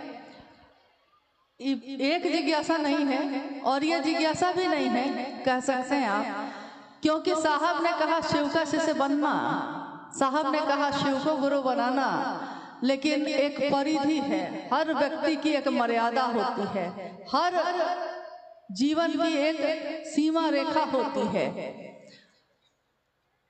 हर व्यक्ति का एक लौकिक परिवार भी है। महादेव की बात करते हैं हम, शिव शिष्य की दुनिया में हम सब एक परिवार है, लेकिन एक लौकिक परिवार भी आपका है, आपका भी है, साहब का भी रहा है। आपके परिवार में आपके पति, आपके भाई बहन, आपके माता पिता, बच्चे सब रहते हैं और कुछ परंपराओं का पालन आप करते हैं, क्योंकि समाज में रह के ही महादेव की बात की जा सकती है। साहब हरिनानंद जी ने कभी भी सामाजिक मान्यताओं को या परंपराओं को तोड़ने के लिए नहीं कहा। उन्होंने तो कहा कि महादेव को अपना गुरु बनाना और हर चीज में महादेव को शामिल करना। यहाँ तक कि पूजा पाठ भी जो लोग कर रहे थे, उन्होंने कहा गुरु पूजा पाठ कैसे हो बताते हैं ना, तो उन्होंने कहा कि नमः शिवाय से करो ना भाई, जल ही चढ़ाना चाहते हो, अरे भाव ना चढ़ेगा, नमः शिवाय से चढ़ाओ ना। ये नहीं कहा कि जल नहीं चढ़ाना है, ये कहा कि नमः शिवाय से चढ़ाओ। तो उन्होंने मना नहीं किया कुछ भी। अब जिसने भी ये लिखा है गुरु भाई, उन्होंने लिखा है कि संपूर्ण शिष्य संपूर्ण गुरु होते हैं। साहब स्वयं शिव हैं, शिव के प्रिय जगह शमशान है, तो उनकी अस्थियां क्यों गंगा नदी में प्रवाहित किया गया? क्या उचित है, क्या अनुचित है, बताएं। तो पहली बात तो यह है कि ये उनकी सीमा का प्रश्न ही नहीं है, लेकिन तब भी संपूर्ण शिष्य संपूर्ण गुरु होता है, सच है, सही है। कोई गुरु अपने शिष्य को अपने जैसा बनाता है, शिव भी अपने गुरु हैं तो अपने शिष्य को अपने जैसा बनाएंगे। इस कालखंड में शिव के शिष्य हरिनानंद जी ने अपने आचरण से ये प्रस्तुत किया कि शिव का शिष्य कैसा होता है। आचरण से यानी अपने जीवन से न्यूनतम व्यवस्था में भी सुखी रहा जा सकता है। शिव सबको देने वाले हैं, जो प्रेम करता है वो देता है, लेता नहीं। बनो तो शिव, रहो तो शिव, जियो तो शिव। इस दुनिया में आप रहते हैं, शिव की दुनिया है ये, आपकी दुनिया में शिव क्यों नहीं रहता? यानी साहब श्री हरिनानंद जी ने शिव के गुरु स्वरूप को आत्मसात किया और शिव के सारे लक्षण उनमें दिखाई दिए। स्वाभाविक है जो गुरु होगा वो अपने शिष्य को अपने जैसा ही बनाएगा। लेकिन ये लिखते हैं कि शिव का प्रिय जगह शमशान है। अरे भाई कौन बोल दिया आपको? कि शिव का प्रिय जगह शमशान है। कहाँ शिव का प्रिय जगह नहीं है? क्या ये शिव की जगह नहीं है? शिव की दुनिया में आप रहते हैं, शिव की दुनिया की सारी चीजें तो आपकी शिव की ही हैं।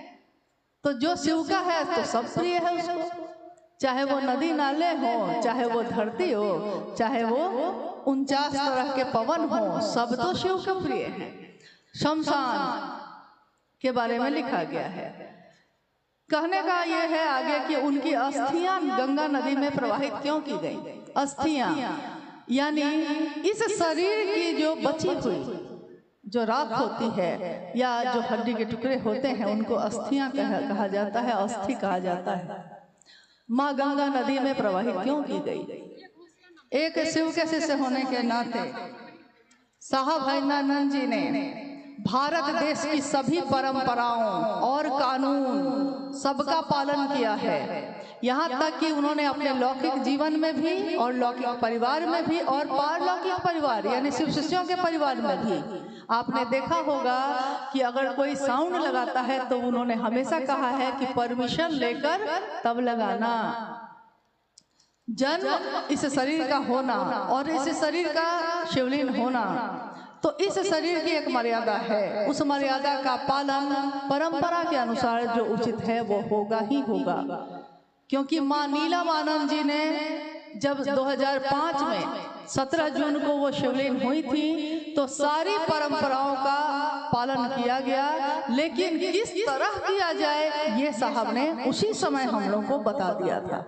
उसी समय 2005 में ही साहब ने बता दिया था कि जो दिव्य आत्मा होती है, जो शिव का अंश होती है, उसके लिए आपको क्या करना चाहिए। तो हम लोगों को जो उन्होंने बताया था उनके लिए हम लोगों ने वही किया है। इसलिए उनके निर्देश या आदेश के बिना कुछ भी न हुआ है न होगा। अब है साहब का मतलब, दूसरी जिज्ञासा है। साहब का मतलब परमात्मा ईश्वर शिव होता है। फिर साहब को प्रथम शिव शिष्य क्यों संबोधित किया जाता है? जबकि प्रथम शिव शिष्या माँ भवानी है, राजमणि नीलमानंद है। देखिए आधा ज्ञान जो है बड़ा खतरनाक होता है। आधा ज्ञान से अच्छा है कुछ नहीं जानना, ये ज्यादा अच्छा है। कहावत है हम लोगों में, अधजल गगरी छलकत जाए। गगरी को या तो पूरा भर लीजिए या खाली रखिए, वो ज्यादा अच्छा है। लेकिन आधा रहेगा तो पूरे रास्ते छलकता ही जाता है। वही हो गया है, पहले पूरी बात को समझना चाहिए। और साहब की बातों को अगर आपने सुना है तो ध्यान से सुनिए। साहब ने इस शरीर में रहते हुए अंतिम संगोष्ठी में यह कहा कि परमात्मा जो है, जिज्ञासा ये आई थी और उस जिज्ञासा को संगोष्ठी में मैंने ही पढ़ा था। साहब मेरा एक है और न दूजो कोई, जो साहब को यानी साहब को ही मैं कह रही थी ये बात कि जिज्ञासा ये है कि साहब मेरा एक है और न दूजो कोई, जो दूजा साहब करे वो दूजो कुल का होए। इसका क्या अर्थ है? तो साहब ने कहा कि जानते हैं साहब किसको कहते हैं? साहब परमात्मा को कहते हैं। साहब एक ही है यहाँ, साहब ईश्वर को कहते हैं। और उसके उत्तर में उन्होंने जो कहा, उससे पहले भी ये बात लोगों ने उस दिन सुनी है जरूर, लेकिन हम लोगों ने उनके मुंह से ये उत्तर जब मां नीलमानंद शरीर में थी 2003 में, उसी समय एक भजन वो गुनगुना रही थी। आपने शायद सुना होगा उस भजन को। आप लोगों को भूख तो नहीं लगी है ना? लगी तो होगी। तो थोड़ी देर बात कर सकते हैं ना हम लोग? संगोष्ठी है, बड़ा मुश्किल से सबको इकट्ठे हुए हैं और जब बात निकली है तो थोड़ी दूर तक तो जाएगी। तो मां नीलमानंद गा रही थी, उन्हीं के द्वारा लिखित ये भजन था। साहेब यो अहाँ छी परम दयालु, अहाँ छी परम दयालु ये साहेब, अहाँ छी परम दयालु। तीन सूत्र अहीं के करै छी, अहीं के करै छी नमन, अहीं के करै छी चर्चा, अहीं से मांगै छी दया। इस भजन का ये वाक्य था, वो गा रही थी। हम लोग भी उनके पास बैठे थे, उनके साथ साथ गा रहे थे। उसी समय साहब अपने कार्यालय से, ये रांची की घटना है, उस समय साहब रांची में थे। उसी समय साहब अपने कार्यालय से आए तो उन्होंने गाते हुए सुन लिया, तो वो हंसने लगे और खड़े हो गए। बोला उन्होंने कि नीलम जानती हैं साहब तो एक ही है, साहब तो महादेव है। और जब वो भोजन करके फिर कार्यालय चले गए दोपहर का, माँ नीलम आनंद जी ने कहा उस समय कि मुझको महादेव में और इनमें कोई अंतर नहीं लगता, क्योंकि जिसने शिव का भाव जगा दिया मेरे अंदर, मेरे लिए वो उससे कम भी नहीं। लेकिन जो ये कहते हैं करना वो है, जो ये चाहते हैं करना वो है। तो ये उत्तर तो साहब ने 2003 में ही हम लोग को दे दिया था। इसलिए हम लोग को कोई भ्रम नहीं है, और लोगों को भ्रम हो सकता है। तो साहब का मतलब यही होता है, शिव होता है। और साहब को प्रथम शिव से क्यों कहा जाता है? देखिए, इसके लिए थोड़ा समझना होगा कि आदि गुरु शिव।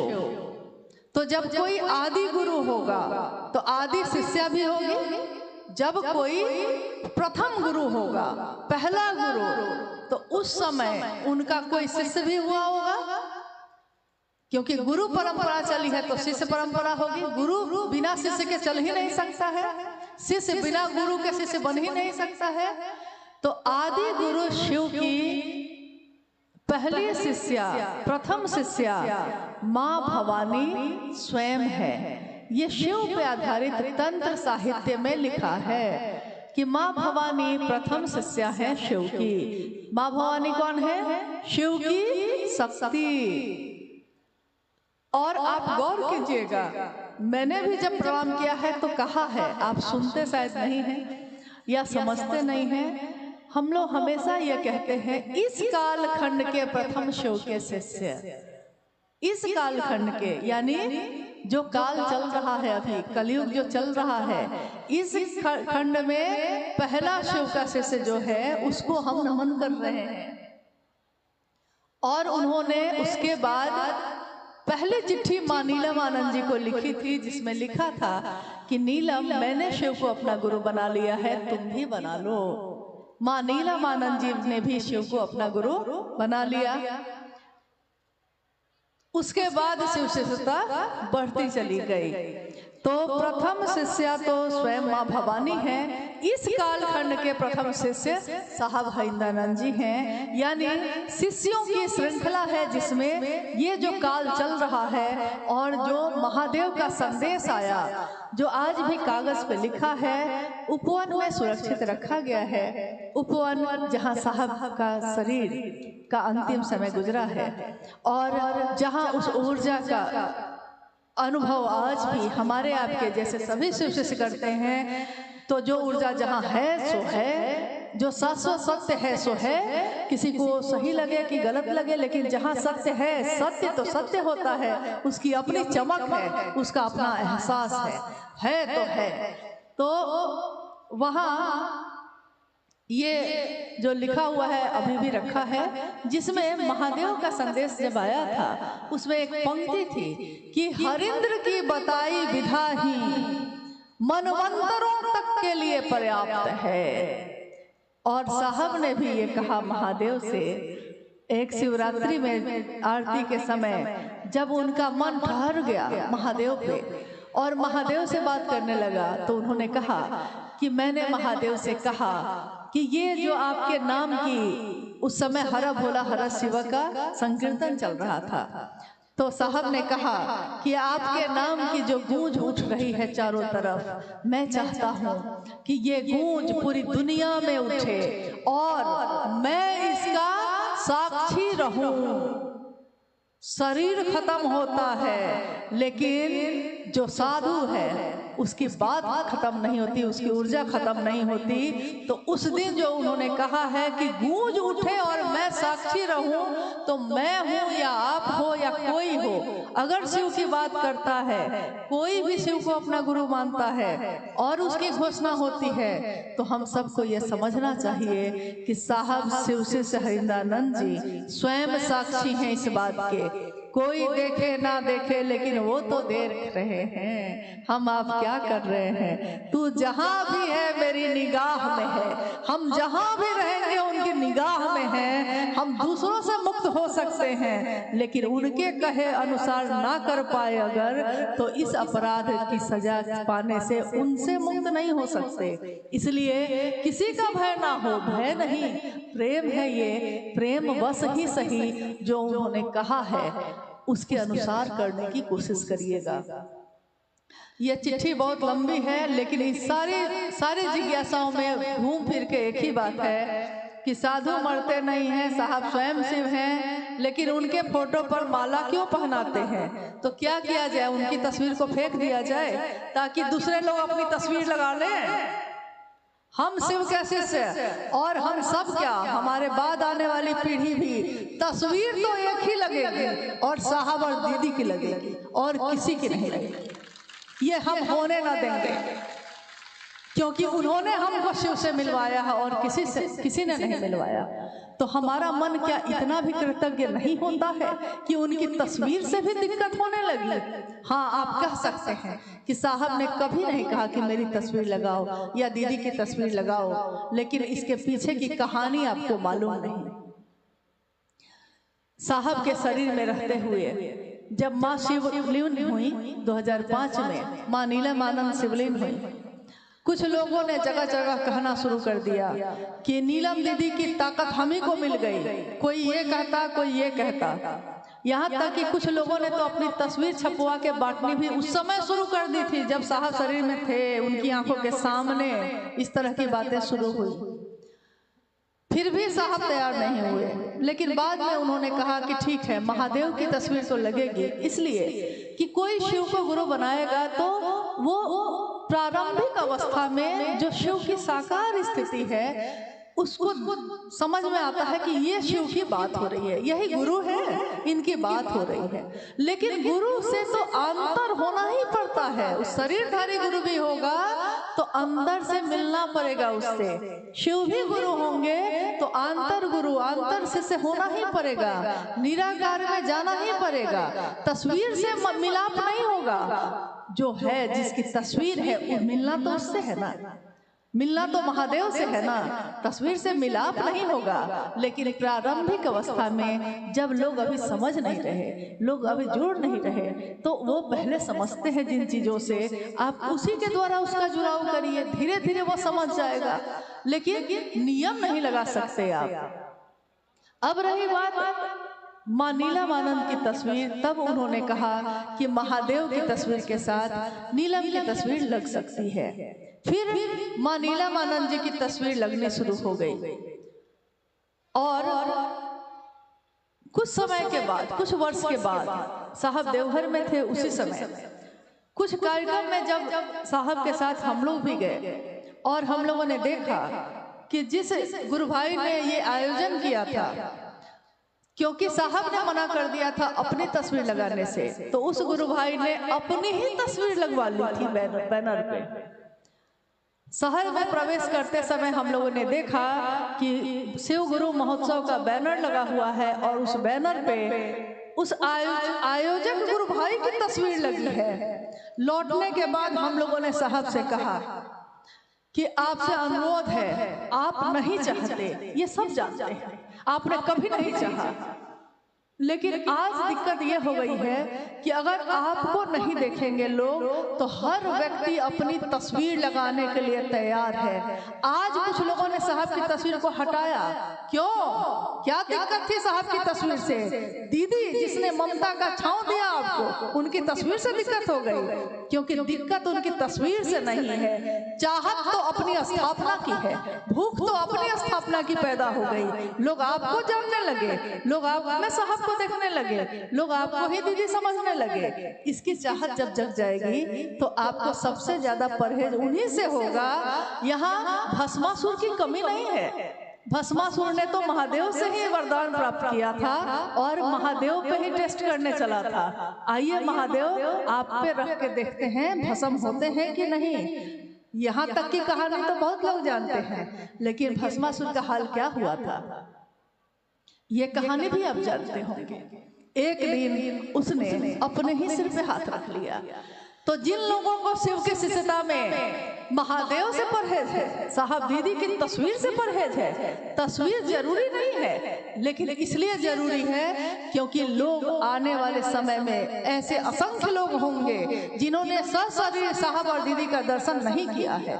आप में से ही बहुत लोगों ने मां नीलमानंद जी को शरीर में नहीं देखा होगा। अगर कोई अनजाना आदमी यहाँ आए और वो महिला अपनी तस्वीर लगा दे और नीचे लिख दे दीदी नीलमानंद, तो आप तो समझिएगा कि वही दीदी नीलमानंद है। तो लोग जाने समझें, सही चीज पे रहें, इसके लिए जरूरी है।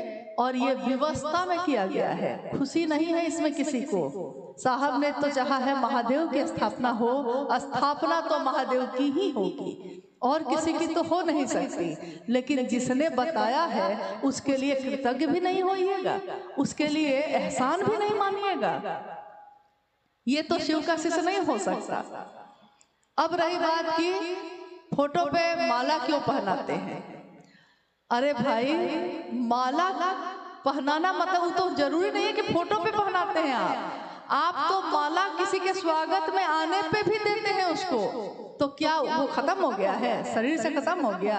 नहीं, आप अपने श्रद्धा के पुष्प अर्पित करने की कोशिश करते हैं, लेकिन अर्पित तो हृदय होता है, फूल थोड़े ही होते हैं।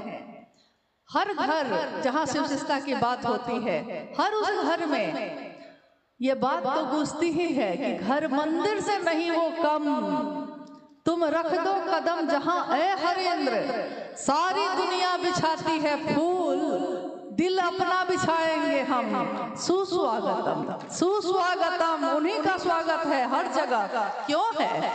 क्या उन्होंने चाहा है? नहीं, उन्होंने महादेव से मिलवाया है। महादेव के पास जाने का रास्ता खोला है। आज तक किसी ने नहीं किया था ऐसा। सबने गुरु बन के खुद से जोड़ा था। किसी ने नहीं कहा कि महादेव तक आप भी जा सकते हैं। जो शास्त्र नहीं पढ़ सके, जो संस्कृत के श्लोक नहीं पढ़ सके, जिनको पुरोहित गिरी करना नहीं आया, जो ज्योतिष ज्ञान नहीं जान सके, जिनको कर्मकांड नहीं आए, उन सारे लोगों को लोगों ने समझा दिया कि तुम्हारे पास पात्रता नहीं है, तुम महादेव से मिलो।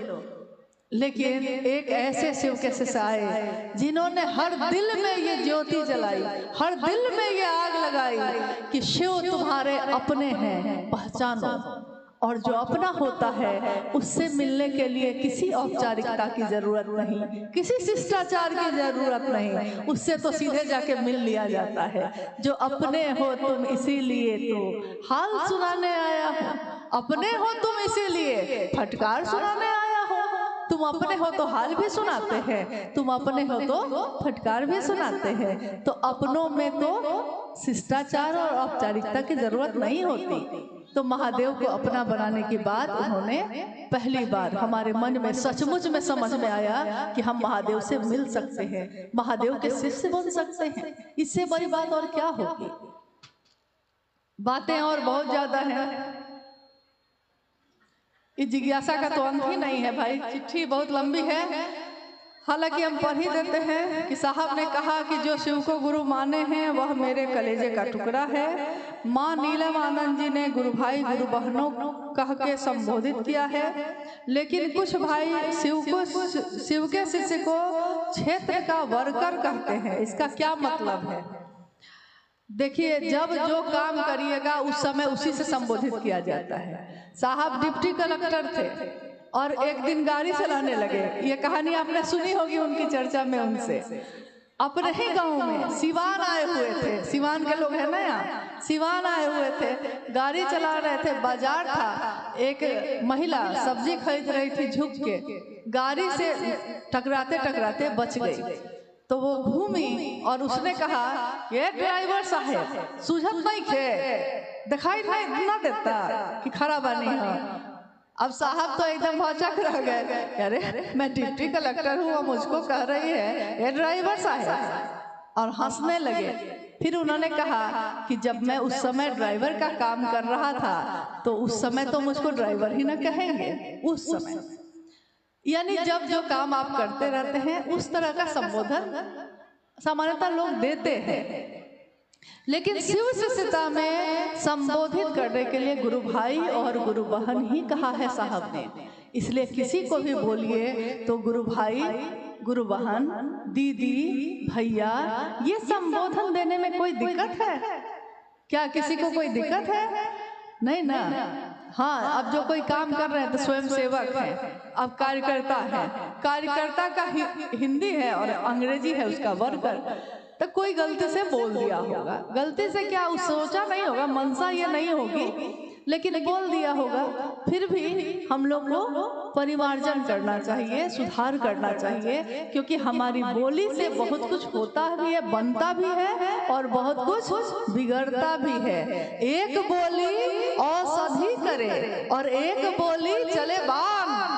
एक शब्द ऐसा होता है जो घाव पे मरहम का काम करता है, और एक बोली ऐसी होती है जो घाव नहीं है तो घाव बना देता है, नहीं बाण तीर की तरह लग के। तो बोली ऐसी बोलिए कि मन का आपा खोइए, मतलब कि कोई आपसे बात करे तो उसको महादेव की याद आए, बोलना ही है तो इतना बढ़िया बोलिए। अब बातों का कोई मतलब नहीं है, साहब का विसर्जन क्यों, तो साहब का पूजा पाठ क्यों, यही सब है। खैर, मुझको लगता है कि लगभग सारे जिज्ञासाओं का उत्तर दिया जा चुका है। और कुछ जगहों पे ऐसा होता है कि भारत देश की एक अपनी संस्कृति है, एक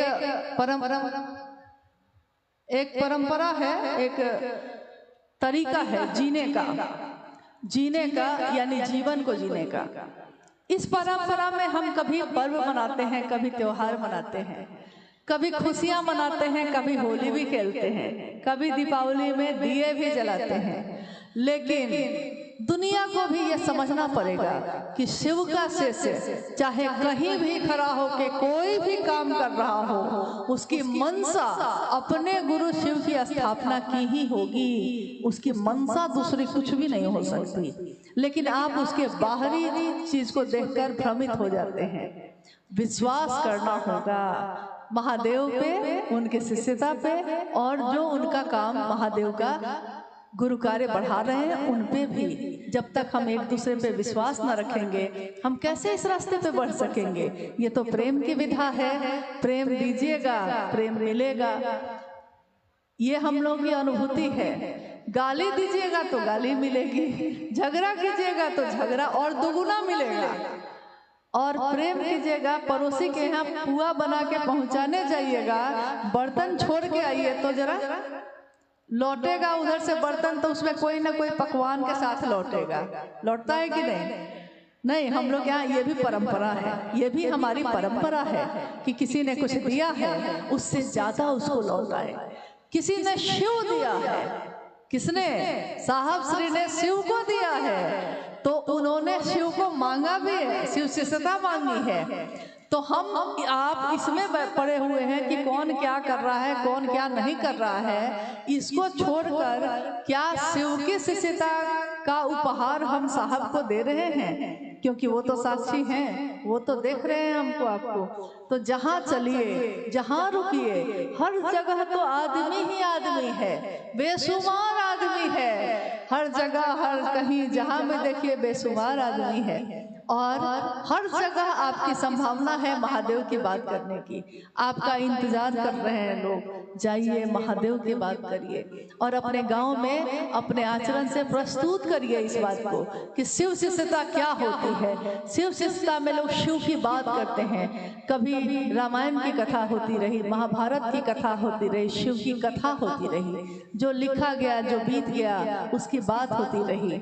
आज जब इस कालखंड में पहली बार शिव की चर्चा चल रही है और चलती जा रही है, बढ़ती जा रही है कि शिव की चर्चा हर व्यक्ति की अपनी अनुभूति है। ये किताबी ज्ञान नहीं है, ये किसी ने कहा है, किसी का प्रवचन नहीं है, ये अपनों से अपनी बात है। अपने गुरु शिव की शिष्यता मेरे दिल में जो उतरी आपके दिल में उतारते हैं, आपके दिल में जो उतरी उनके दिल में उतारते हैं। ये विधा अनुपम है। जितना दूसरों में दीजिएगा उतना वापस लौटेगा भी। आप लोग बड़े कष्ट में रहे हैं और क्या कष्ट में रहे हैं? नहीं चलिए, हम लोग का सौभाग्य है, लेकिन कामना करते हैं कि पूरा पूर्वांचल एक होकर महादेव का काम करे, ताकि पूरा उत्तर प्रदेश ही नहीं, उत्तर प्रदेश में रहने वाले लोग जहाँ जहाँ भी रहते हैं वहाँ तक अपने महादेव का संदेश लेकर जाए। हम अपने जीवन में और क्या कर सकेंगे क्या नहीं हम नहीं जानते, लेकिन इतना जरूर जानते हैं कि महादेव ने जो दिया है इतनी हमारी आपकी औकात नहीं थी। एक बात और चलते चलते कहना चाहेंगे, यह गुरु का मंच है, आप जानते हैं गुरु के मंच की कुछ गरिमा होती है, उसका कोई सम्मान होता है। भले इस पे शिव के शिष्य आके बैठते हैं, चर्चा करते हैं, भजन करते हैं। ये निवेदन मैंने कितनी जगह पे किया और आज आपसे भी करती हूँ कि हम में से कोई गुरु भाई गुरु बहन अगर आता है भजन गाता है तो भजन में अगर नाम लेना है उसको तो सिर्फ महादेव और साहब दीदी का लेना चाहिए।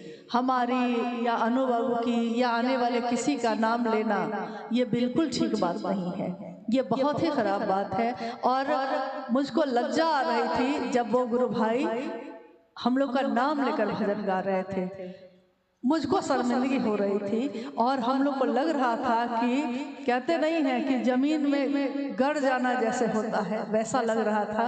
क्योंकि खुशी तब होती है जब किसी के मुंह से एक शानदार आवाज निकलती है, एक जोरदार आवाज निकलती है कि महादेव और साहब दीदी की गूंज उठती है उसके हृदय से।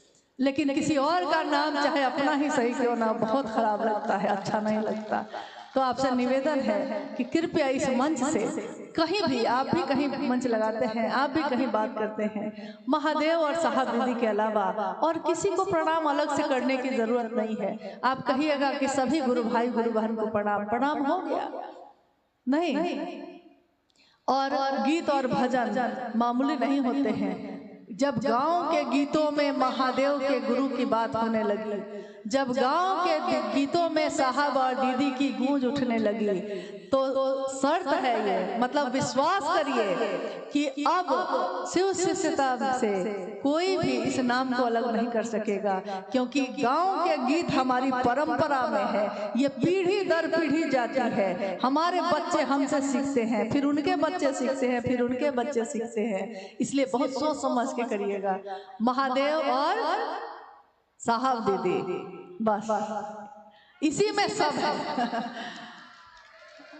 आप सभी के चरणों में प्रणाम है। आप सब सुरक्षित अपने घर को जाइए। आप सबको मेरा प्रणाम।